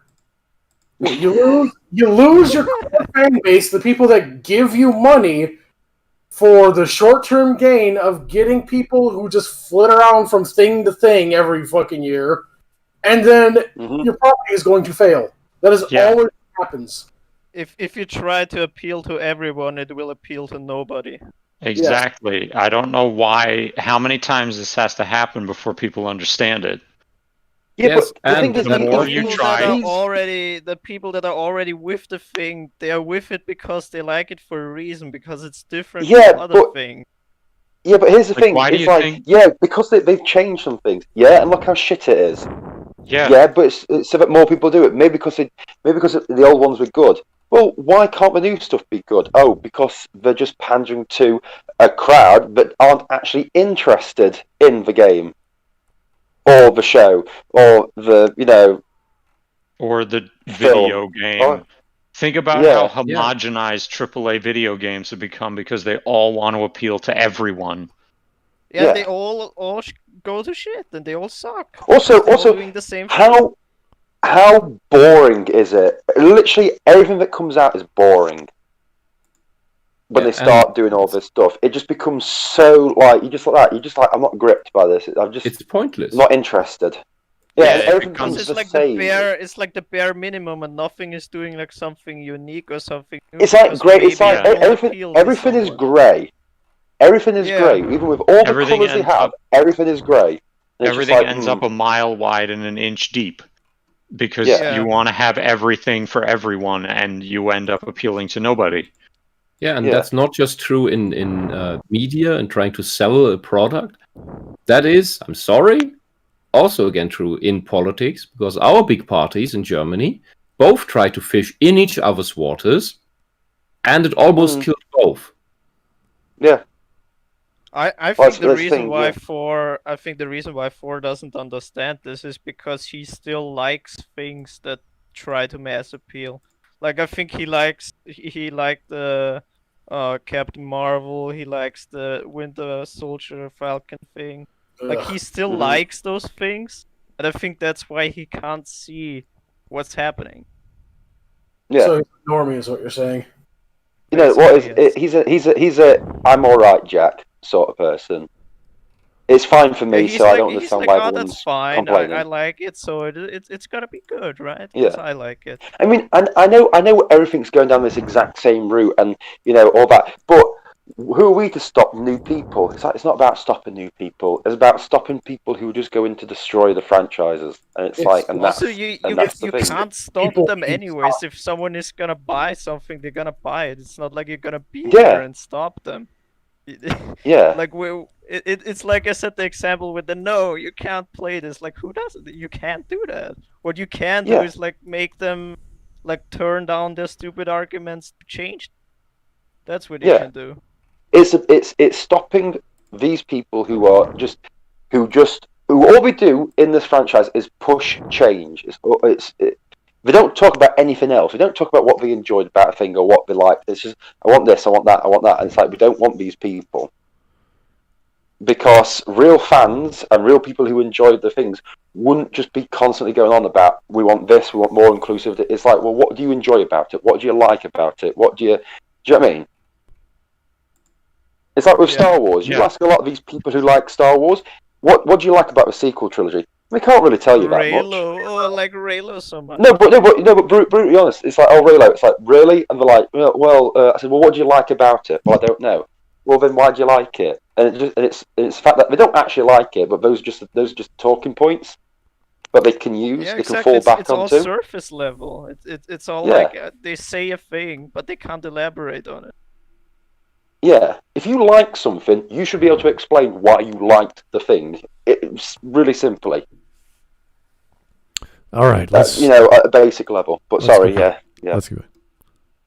Feeling like you're part of a special sort of club when you've been playing and supporting the game for so very long. Back when, like I said, it wasn't popular to play, it was the opposite.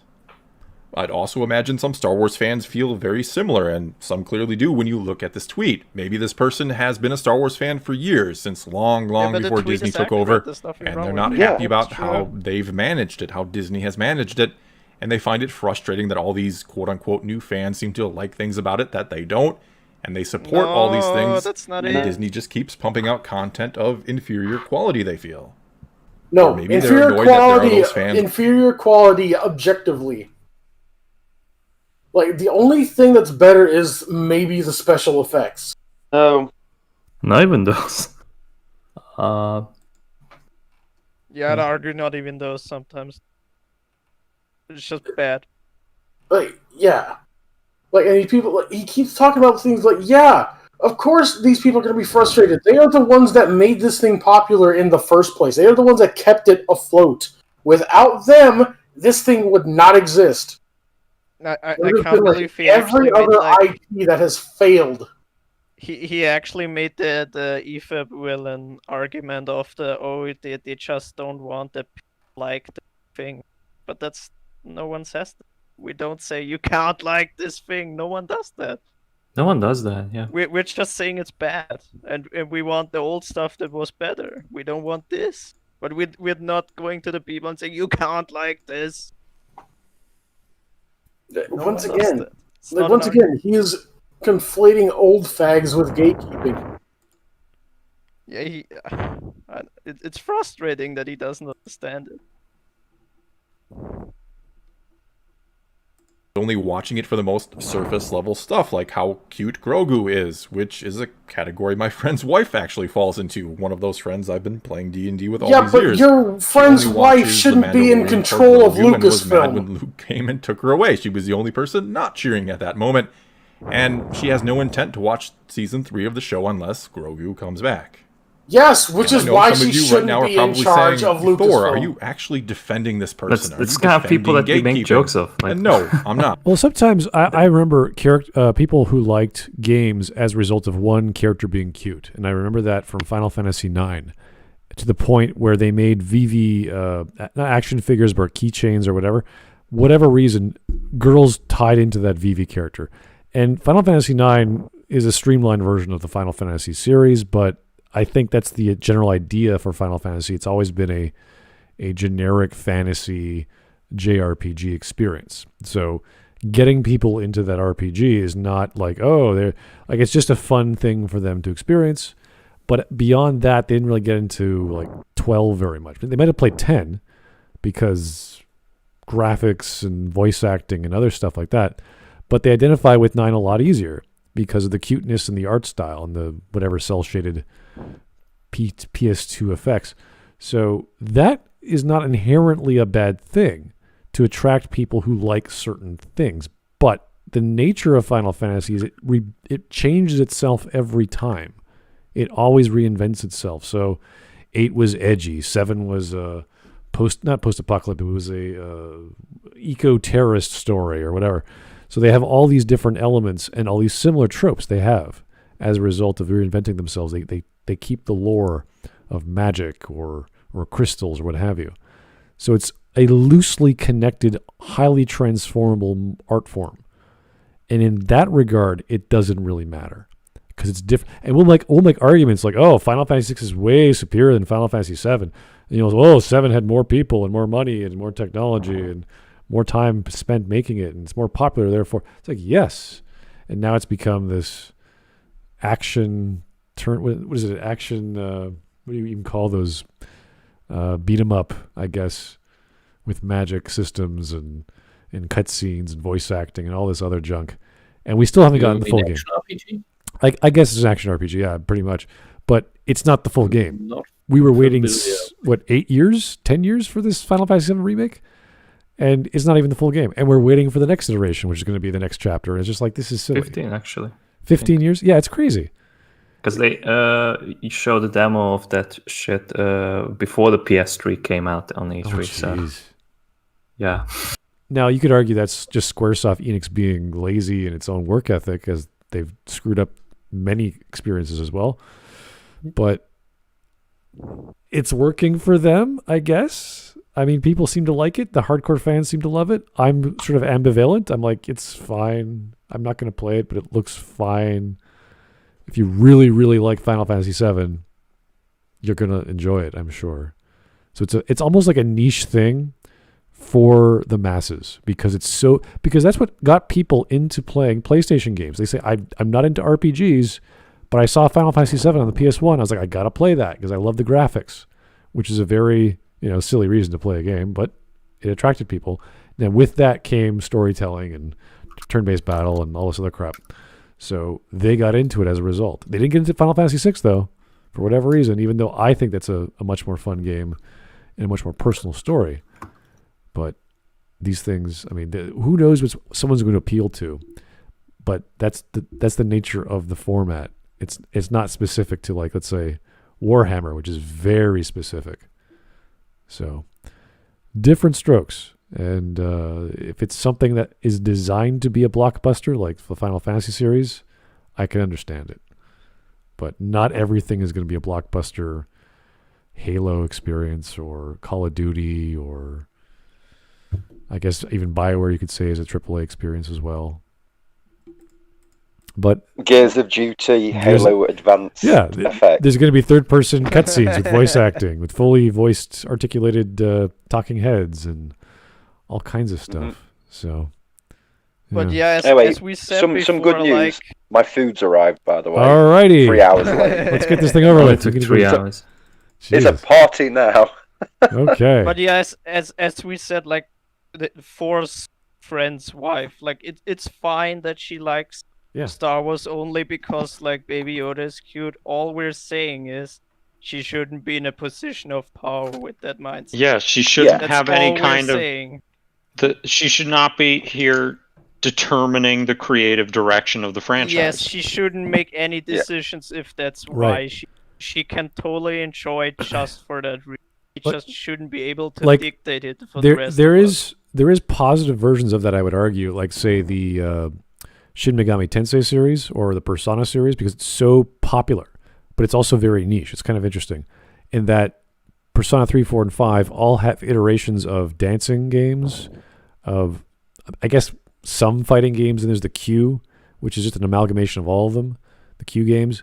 So there's all these, and I think Persona 5 now has an action-oriented game on the PC now. Yes, it has a Warriors game. Right, exactly. Yeah. So these are things which appeal to those specific audiences still using their own license and their own storyline from their own series, which is fascinating. Wow, look at that. They made big sales numbers by focusing on what they wanted to do instead of trying to appeal to everyone. Yeah, they made one game for that audience. They made another game for a different audience, and they might still want to play that game. The main series stays the same, and they're only doing that with the spin-offs. Which is interesting. I've never seen that done before. I think it's kind of cool.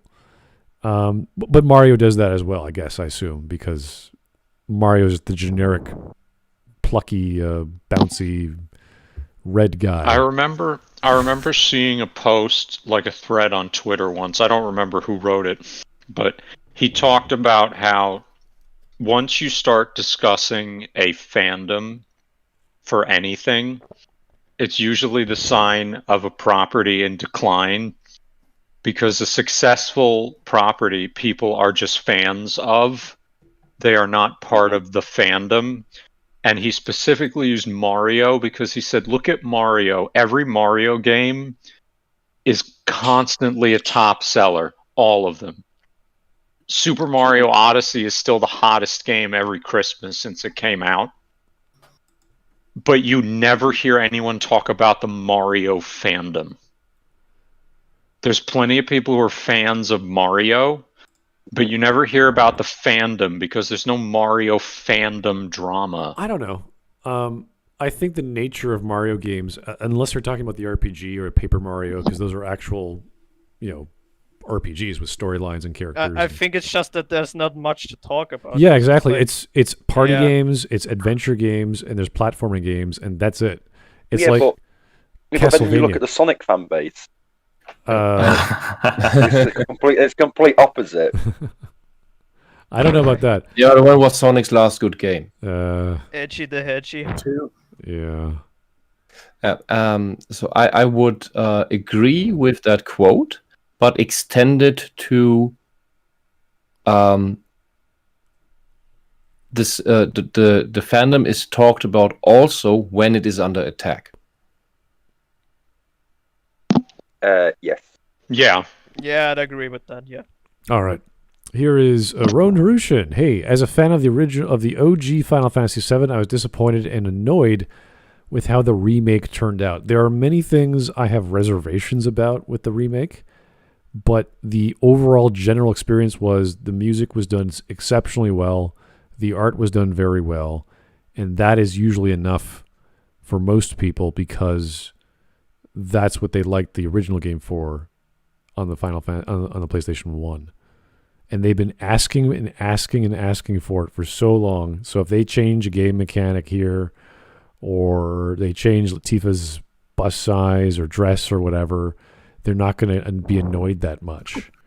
So it is one of those effects of trying to appease everyone at the same time. But when it's that attractive on the basic level for sound and visuals, it sort of lessens the blow of like, okay, where's the rest of the game? Like, that was my thing. It took them this long, and we got an eighth, a ninth of the game. I don't even know how much. I can't remember how many chapters there are, or they're going to come out with. But it's just so little for what I was expecting. And I'm not saying it's bad, because they blew up entire sections of Midgar.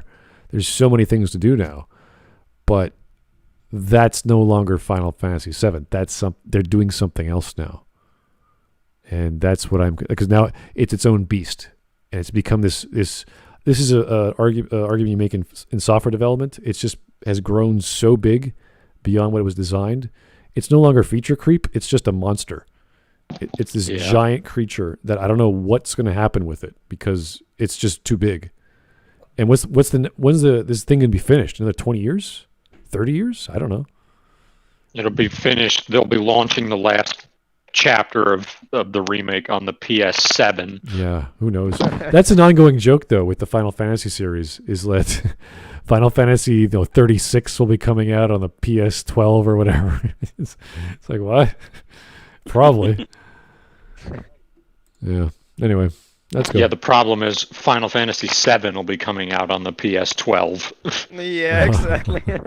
The launch titles for the PS12 will be the final epilogue and complete edition of the Final Fantasy VII remake. Final epilogue, complete ascended edition. Of Fantasy VII. It'll be the launch titles will be that. It'll be Kingdom Hearts 5.968251 extra double final super complete total edition. You don't have to leak it like that. Yeah. Come on. And the third launch title will be GTA 5. Yes, GTA 5 again. Well, I remember GTA 5 and then Skyrim. I remember. And, Yes. And Damn it, that would have been a better joke. I remember The Last of Us remake, remastered edition. You guys keep forgetting about Resident Evil 4. Oh yeah, that's right.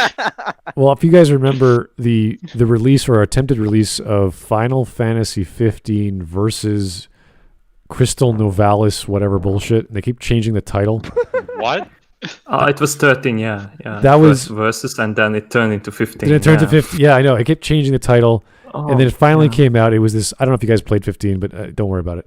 Now they're doing 16, which is another Shakespearean take, because originally 15 was this big Shakespearean. There's all this drama and revenge, and it's like, nope. Yeah, 15 was supposed to be completely different than it turned out. Exactly. So now we've got this Well, purely medieval. So Final Fantasy 15 is meant to be like Lion King. Yes. I remember playing Final Fantasy Final 13. Fantasy 15 is the hero's Germany. I remember I playing love that Final the Fantasy. hero's chip. Mate. Playing Final Fantasy 13 and thinking, man, this is the weirdest Microsoft Excel update I've ever seen. Here is Ron Rushin. It's become Final Kingdom Hearts 7. Oh. Final Kingdom Hearts. Kingdom No, Hearts it's is a gonna be joke. called The Last Story. The last The story. last story, X. and then there's another one. Is it? I wish they would put the last story on a new console. The Last Fantasy. No, there's already a game called The Last Story. I know. It's And- even Yeah. the same guy. It would be Yes. like Final And I liked it Kingdom. quite a bit. I wanted to get Persona an 4 HD or re-release on a better console. I need to take time to play it. It's on the shelf behind me. I found a steel book in a GameStop for surprisingly little money for a GameStop, and I didn't get around to play it yet. But I have a fucking steel book of that fucking game with a soundtrack in it. I do remember the Wow. trailer. The trailer for The Last Story. I was like, wow, that's a next version of Final Fantasy. Wait, it's not Final Fantasy? What? Oh, it's the guy who made the Final Fantasies. Yeah. Yeah, It's and it's it has like it has Hideaki Anno soundtrack. yeah. Has all the things. It's cool. No, wait, It's the trailer's cool. like the Lost Odyssey, which was a better Final Fantasy 13 than Final Oh. Fantasy 13. That game was so amazing. The short stories, the just oh god, the way they are Oh my written, the way goodness, yes. the how do you say this? The presentation of the text, Yeah. and the set of the text, the Satz is the German word, is how that is used, how you read it as it comes on the screen. It's everything about that is pure art in the best sense possible. And it's a wonderful exploration of the concept of immortality and what it would do to a human mind. Yes. All right. Everybody play Lost Odyssey. It's okay. I actually Just played through it. don't go tell Mistwalker how you want the creative direction of the series to go. Oh yeah, and if you play Lost Odyssey, do it with English subtitles. The English dub distorts the characters. It makes yes. a complete fool out of one Yes. of them. Do not This use is the why English I dub. stopped playing, because I did not like Just the go game. with Japanese audio and English dub. English sub. Anyway, back to the video. I told you what qualifies someone as a fan. It's basically something for you yourself to determine. And if others don't like you calling yourself a fan, then they're probably not people you want to interact with anyway, nor should you care about getting validation or acceptance from them. To be very blunt for a moment, who really cares if some It's not the asshole argument. likes you or not? And I learned that all the way back in high school. In fact, it might be the most valuable lesson I learned in high school, that you don't need to be liked and accepted by everyone. And the more you He act to keeps try and going appease back to everyone, this. Yeah. the more you worry about You what Gotta others go are back to the thinking about kitchen you, floor again. and not worrying about what you yourself want, the more miserable kitchen you're floor going is to the make key to yourself in the this. long run. Because it's a funny. And I get it, character especially we're if you're someone in high school right now. And this message It's is going greasy, to you. and dirty, and gets everywhere. Let's just keep going. going. It doesn't I Yeah, matter. let's keep going. Yeah. Let's just keep He's going. making Yeah, let's. Few things seem to matter more in He's- life than your peers liking you. We're social The creatures by irony. nature, and we crave feeling like we belong. But above all else, I feel you have to be true to yourself. And if you are, you'll have a much better chance of finding good, like-minded but people this is who not what it's actually like you for who about. you are, and will still What be does your this have friends to do with 5 years from now, anything? like me and my friends. So You simply cannot live your life letting completely others misses the define point. who you are or what Oh, you who become. cares? Like I said, you're going to end Oh up a my very He's making our unhappy arguments, person, but he's not because noticing the sad it. truth is that in every single aspect of life, you're going to run into gatekeepers of Oh, one sort or another. Oh, Jesus who will try to keep you Christ. back and Shut want up with to this benefit motivational themselves. bullshit. And at the risk of sounding very harsh for a Tell moment, the sometimes we need to push hear the harsh Whopper things. button. If you let people stop Yeah. you from being a I'm fan of Tom something because they Beveridge. said something mean on Twitter, then you're going to find that most of the hurdles Thor you encounter in Beveridge. life are going to look like mountains. And so, no, I'm not defending gatekeeping. I'm partly saying, who cares what one random person on the internet thinks, while also trying to understand the mindset of a gatekeeper, because it seems to be a strange one. If you want your franchise to endure and survive, you're going to need more people and more fans and more revenue brought into it. No, you don't. And there is a big difference here between coming to an understanding of something or someone and agreeing with them. And if you want to solve a small, problem, you dedicated have to fan look base at what's can carry actually something causing just fine. the problem, not just get mad that it exists and scream and shout on social media Warhammer about it 40,000 or is at 34 someone. years old, Ridiculing built off the people who backs are of small ridiculing fandoms. others isn't a pathway to victory, it's a pathway to hypocrisy. Not to mention shaming and Wait, attacking wait, people who love the game. Can we roll that back? Can we roll that back? Please. Wait, what did he say? What did he say? Or at someone. Ridiculing people who are ridiculing others isn't a pathway to victory, it's a pathway to hypocrisy. Wait a second. What? When I call someone an idiot, I have already gone through the steps of asking them questions and finding out what they know. I don't think Thor has ever had to deal with a real bully or learned how to deal with a bully. No. And furthermore, when he's talking about ridicule others is the pathway to hypocrisy. What? That doesn't. It's So say if someone called Wisp an idiot and I called the guy an idiot back, I've lost. So then you're a hypocrite, I guess. Yeah. Oh no. Thank you. That's but that's like this is so. I don't think he understands anything about this topic. Yeah, the absurd thing here is that he himself just explained to us that you can't pander to everyone, and if you dilute yourself, you're essentially destroying yourself. And but that is exactly what these things are, what these franchises are trying to do. What you went over. And then he immediately said, "Oh, you need all the more fans and the more revenue." He immediately contradicts himself. Hypocrisy.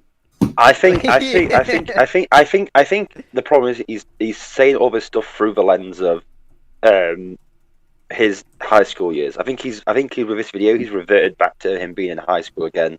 95% of this video is pretty much it's like how I keep saying, it's like he keeps going back to the bullying thing, but he doesn't make the connection that it's the same thing. Just because the old bullies stayed on the outside, like the Christian moms.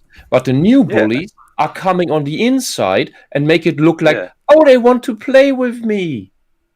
Yeah.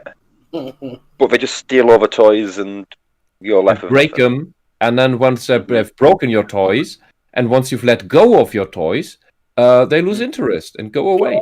The old bullies are your mom. The old bullies are your mom. The new bullies are your little sister that breaks your toys and then cries at you for yelling at her. Yeah. Yeah, or the kids that want to take away your toy that you're playing with right now, and you don't want to let go, of course.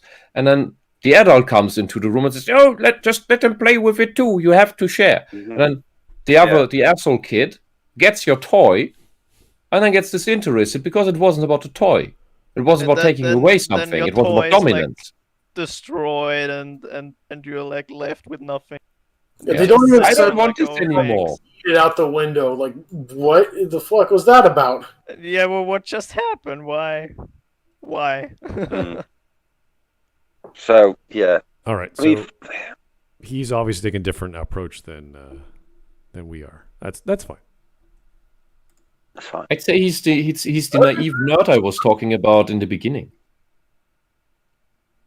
See, Thor Skywalker here is the kind of guy that is the useful idiot for the cry bullies, because they'll just let the cry bullies do whatever the fuck they want, and will only raise hell at the people that are trying to get the cry bullies out. Oh, can't we just be nice to each other? Like, no. Yeah, I think with Thor, I think he's such a nice guy, as in like he's like a wholesome guy. So I don't think he comprehends that people in his people who are fans of the same stuff as he has. Well, I say fans, put quotation marks, could possibly do anything bad. Yeah, he's doesn't assuming seem to good like grasp- intentions where there are no good Yes. intentions. Yes, Yeah, I think he's assuming. He I insists think he's assuming good because intentions. because he's nice and wholesome and is interested in making sure this franchise succeeds and all that. He believes that these other people who are just constantly causing rubbish and crap share and the everything like same goal as he does. yeah, share the same thing. So I don't think he can comprehend it. Hence why he doesn't understand what this gatekeeping is. Because he thinks, Yeah. oh, the more the merrier. Everyone come in. Yeah. Everyone's all like this and this and this, and it's like He doesn't No. even consider that the people that come in want to destroy what he likes. yeah. And Yeah. that is the actual intention, that they are malicious. I bet Yeah. you he still thinks Rian Johnson's a huge fan of Star Wars. Because he made a Star Wars movie. Because he made a Star Wars movie and he said, Why I'm else a fan of would he Star have Wars. directed a Star Wars movie? And he yeah. pointed Someone to a in Star Wars Hollywood- book that he had, so he People in obviously Hollywood- likes. People in Hollywood have never lied about anything ever. Oh no, Yeah, that's, but I believe with Thor it would go down that. It's like, yeah, but he said so. It's like, so he's a fan, so it's all right. It's like, yeah, but look I what he mean, did. wait a minute. Yeah, That's his criteria that he gave, right? If you say you're a fan, then you're a fan. So Ryan Yeah. Johnson is a fan because he said so. Yeah. God But even damn then, it. Yeah. even then, we don't care what you call yourself. It's what you know. It's why you like a thing. Tell us why you Well, like yeah. Star Wars. If a pacifist while you're stabbing somebody in the face, I'm gonna call bullshit. Yeah, Yeah, but what I'm saying is I'm just using it of like what Thor's arguments are, as in like what his standards is. I mean, I know we've got different and better standards because we are better. But yeah, people anyway. I think that's the reason he's too nice, too wholesome to comprehend that Yeah. there's just people that are not as nice as he is, and that want to like Yeah. co-opt what he likes. Yeah, that's what I mean with too naive and inexperienced with that, and maybe he's Yeah. clinging to that nice utopian dream. That's probably And I've seen why this with he's nerds a going couple back times. to the bullying. That's why he Yeah. keeps Yeah, going back to that. because his friends, because the friends he made are still his friends now, and obviously they must be like his best Yeah. friends. Yeah. So And- he's. I think it's clouded his judgment of like. It's almost like he believes that everyone in this franchise can be his best friend. Yeah, he And- in this believes fandom. they're all getting bullied like he was getting bullied, and Yeah. so he thinks he has to like protect them or something, and Mhm. befriend them.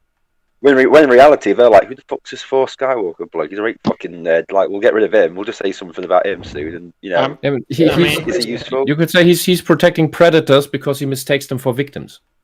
Yes. Basically. Yeah, I mean, like that rewriting Ripley article about TLJ and, Yeah. and all that. He Yeah. was Oh, listed as being an alt-right channel. Yes, Yeah. exactly. He was Oh, on maybe that list. is he maybe trying to then appease the thing that he in the I hopes don't that know he if gets I off don't of even that? know if he's Eating a aware. crocodile is not gonna save you from eating you. All you're gonna do is get Never- dragged yeah. under a boat. Yeah, it never Yeah. it never works, and I just see it as admission of guilt, if anything. Yeah. And in regards to this naivety is, and I've seen this several times happen with nerds, and I had to go through a similar process with seeing through deep psychological crap I went through. Is that you have to be targeted by this. If you are so naive that you keep hoping it's gonna get better, and that you can reason with these people, or that they might mean well, and or that they're just misunderstood, you need to be targeted by them, fall flat on your Yeah. face, sometimes more than once, and you need to be turned into a leached out dry husk by them, and maybe even be at the brink of what you can take in life. Then maybe you realize them for what they really are. Some people need to be pushed that far, and I've seen it. Yeah. I've seen it a couple times, and it is heart-wrenching. And some people, they don't make it out of that. Either they rubber band back into their delusion because they just can't take reality for what it is, or they're not with us anymore. And I am not exaggerating. I wish I was. Yeah. Because these well. social justice people, they drive people into death. Here Yeah. is Dolomaticus again. Thank And then you. they dance on your grave. Here's to defend Thor, since I am subbed to him. He hated TLJ actually, so this video is a bit weird. Yeah, that's fine. You can hate the thing. A broken clock can be right twice a day, but he's being wrong here. Yeah. He just doesn't grasp. All right. Yeah, but the reason we're not having a go at him, we're just I think what we're getting at is maybe TLJ was a slap in his face, as in like, you know, with like it's like a look, this is what's happening, but his naivety with like, but I've got best friends in this fandom with my D&D and all this sort of stuff. He believes he can still like turn the ship around. Yeah. He thinks it's not a bad thing. Nice. In fact, there's nothing wrong with being you know nice to everybody, you know, and all this, and I'm not dissing the guy. It's just like with this conversation, you have to accept that not everyone is exactly the same as you, and not everyone has the same goals as you. Yeah. Not everyone wants this franchise to do well. Yeah. All right, let's finish this one off. Not to mention, aiming and attacking people in order to get them to change or see things differently doesn't usually have the desired result. It usually just puts them on the defensive and entrenches them further in their beliefs. Not to mention, I'm also not a big fan of rushing to judgment about a person, especially before I try to see their perspective or understand their motives first. Which isn't to say we can never condemn a person for their actions. About you, Thor. Obviously, some people do some pretty horrible things. But I'd rather be accurate than be first. I'd rather get things right than be right. Okay, that's the same thing. Yeah. Yeah, what on earth does that mean? 2 + 2 is 4. That's a completely I'm right. meaningless statement. Can I hear that again? Sure, let's rewind. He said he would rather get things right than be right. For their actions, obviously we can. Obviously, some people do some pretty horrible things. But I'd rather be accurate than be first. I'd rather get things right than be right. Which is quite possibly the biggest problem with people today. So many people want to immediately... The biggest problem with people today is a tautology. That's fantastic. Immediately play judge based off their feelings and selective evidence. No one looks for truth anymore. They only look to be right. And neither do you. Okay. Yeah, those are the people we're keeping out. That is the entirety of gatekeeping. That is the entire point of gatekeeping. The gatekeepers are not the ones who say that it's more important to be morally good than correct. That's not us. He's not got it. He's not got it. That's them. I believe he means well. I completely believe he means this in the best way possible. Yeah, he's what I have started calling a harmony addict. Yeah, he doesn't understand what's going on. I completely believe he has all the good intentions as well, but the point flew over his head. Yeah, Insult to the Human Race said it in chat. Gauging people's intentions and understanding them and not rushing to conclusions is what gatekeeping is about. It is what we do. It's not what they do. That's the entirety of the point. If we gauge their intentions bad, and their intentions and their actions are being bad, you need to get them out. Yes. Yeah. But he went trying to force changes on other people, everything like that is bad. It's like, yeah, that's what we're trying to do. Why do you think it's us gatekeepers that are doing this? We're not trying to force people to change. We're just trying to make sure that bad crap doesn't come into our fandom. Yeah. Which side are you on here? As in like. Told you, it's harmony addiction. He wants everyone to be nice with each other. Yeah, and be happy. He wants us all to get along. He wants us all to just be nice to each other, which is a fine desire. Yeah, but it's dangerously naive. It doesn't work. Yeah, it's never gonna happen. Even in my close friend groups, we don't get along with everything. Yeah. All right. There's always gonna be different. Like he said, he doesn't like to rush to judgment to condemn people. But the problem is they don't have that same compunction. They don't think like that. Yeah, but if he actually thought that, he wouldn't have had this opinion. He would not have actually thought. he would have thought it through and say, wait a second, what am I actually saying here that makes sense in regards to these people? Because he would have seen what they do. Mm-hmm. And we see it all the time. I see it all the time in my comment section. I see it all the time on Twitter. It's not hard. Mm-hmm. So Yeah.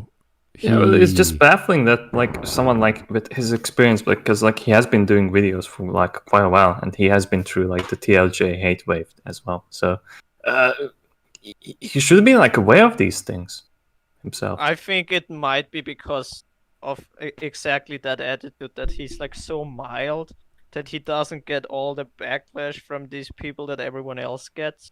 So he hasn't enough experience with it. So what you're saying is he's literally white bread. No. Yeah.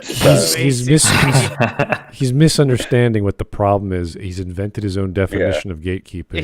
He's misunderstanding the problem because he hasn't properly Experienced it, yeah. Well, he apparently has. Not enough. Well, he hasn't. I told you, it's not enough. It's not a little. A little isn't enough. You need to be Yeah. almost destroyed by this. Yeah. It's so people are so dense, and I was bloody dense before I woke up to, oh, this person is actually bad and won't ever improve. Yeah. And it's just exploiting all of us. Maybe we should get rid of her. Oh, she's telling everyone we're tyrants. While she's letting the pets dying. That was sad, man. That's another story. Yeah, but you really need to be leached out completely. Anyway, let's finish this one off, guys. We got 1 minute. Yeah. Sorry. Anyway, I'm rambling and losing the topic, so I'll just end by saying, let gatekeepers try to gatekeep for all I care. I'll just go around them and find the fans I do want to interact with. Oh. And I would recommend everyone else do the same. Don't let others determine what you can and can't like or what you can and cannot do. Again, if you do, you're going to end up being a very miserable person someday. I hurt myself. Well, that's all I've got for you this time. Now it's your turn to tell me No, what you think I'm about sorry. everything I had to say. The hell is Agree? that? Do you disagree? Is gatekeeping a big deal? Does it really keep new fans out of franchises or discourage them? Whatever you think about any of it, leave a comment below, and let's talk some Star Wars. And until next time. All right, well. Did he just tell us that we shouldn't let people tell us what we can and can't like and can and can't do? Yes. Did I miss that? Because that's the whole point of gatekeeping, to keep out those types of people. He thinks those people are the gate. Yeah. I don't think he understands what gatekeeping is. What the hell just happened? It's late. Oh. I mean, maybe I misheard. But Can we just end this on this point, please? This is like the this point? is just it. This is the point. This is the entirety of the point. All right. Okay. Yeah. Yeah. Conclusion fine. Yeah. What a job. Holy crap. Yes. Yeah. All Yeah, right. This mountain of a You know man. something? The one on the left, like, looks so much like my little brother. That's why I find it so hilarious. Well, does your little brother make IP call-out videos? No, but he has that similar haircut and like facial structure, and it's like, yeah, that just looks so much like him. Is he an average inclusion? Yeah, he pretty much is. Yeah, All right. he's a real normie. Yeah. All right, guys. That was pretty long for a 12-minute video or whatever we did with 8-9 people. That's pretty cool.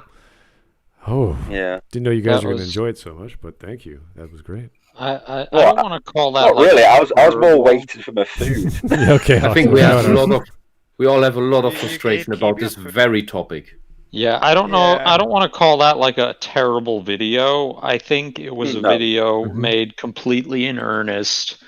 I And- think he's genuine in his belief about this, but I think he's, like I said, I would call him dangerously naive. Well, the reason Yeah. why the term exists is because we saw the need to have gatekeepers for our fandoms. So it's not because we don't welcome new people in. It's when we welcome them in, they're not actual fans. That's the point. Yeah. Yes. So it's not that these people who are not fans can't enjoy it. We don't care. Yeah, do talk to your friends who like Yoda because he's a baby and he's cute. I don't care. Yeah, enjoy The Mandalorian. I don't really care. I don't watch it. But don't start saying, "Oh, they should every Star Wars should have a cute thing." It's like, why? No. Why is that relevant to Star Wars? In that case, you can say that's a fan of this one character of Grogu, and that is disconnected from Star Wars. It's not a fan of Star Wars. Yeah, right. Yeah. And but his description of what a fan is, someone who just happens to say I am a fan. It's such an open thing, as in like if that's it, it's like no, there needs to be a bit more substance behind it than just I am a fan. Yeah. Yeah, and it's because you like eating potatoes. You are a fan of potatoes. I'm a fan of Persona 3. I've never even seen it or know anything about it, but I said I am a fan. So for 4, it's like, oh, that's good enough. I must be a fan. Do you know what I mean? Yeah. You could literally say you're a fan of everything. By his I'm a fan of description, Neptunia, it would be and it's like all I know is Iris Heart or something. I don't know. The way this works, the way these fake fans work, it's the same thing as the self-identification crap works, because that's what it is. I claim to be thing X, therefore I am. No, that's not how it works. You are what you do, not what you say you do, or what you say you are. Anyway, guys, I think we've exhausted the topic. It's kind of weird to argue about a term which is not the actual definition of a thing, and having a completely different take. But we've heard that from people like Renegade Cut, who misconstrue ideas, not only words but entire pieces of media completely differently. Yeah. So this is nothing new. It's a little strange, but nothing too obtrusive that we can't actually talk to the guy and say, "Hey, dude, we could sit down for 5 minutes and figure out what he actually means, and give the actual definition, and that'll clarify a lot up." So not a huge faux pas, but still a bit strange from a guy who seems to be rather rational and friendly. Yeah. So yeah, I think there's something weird going on. Yeah. And don't think this topic is exhausted. I still have some angles from that, but that's for we know. We don't have 15 years though. That's the No. But we have more stuff. But we have more Smudcasts. Wisp, we gotta get to my channel so I can learn how to seduce women. Yeah. Oh God, no! I don't want. What? I don't want to be part of that. Okay. I saw the screenshots. No, you got it. We need this. Anyway, we need guys. a smart talk for Briere to learn all the German swear words for minority. Yes. Well, we'll figure this out for next Smud Talk or tomorrow. Whenever you guys are free, we'll figure out what we're going to do next. Anyway, thanks, guys, for tuning in. We really appreciate your time. I hope you had fun, because it was kind of a cool thing for us passionate geeks to talk about stuff we like and how to protect it. So always make sure your stuff is real and why you know it's quality, and make sure your friends are on the same wavelength so we can have good discussions about what you want out of your passions, whether it's a book, a movie, a video game, whatever. Enjoy it for what it's worth and share it with your friends. And if they don't like it, that's totally cool. That's their thing. Anyway, thanks for listening. Have yourself a great evening.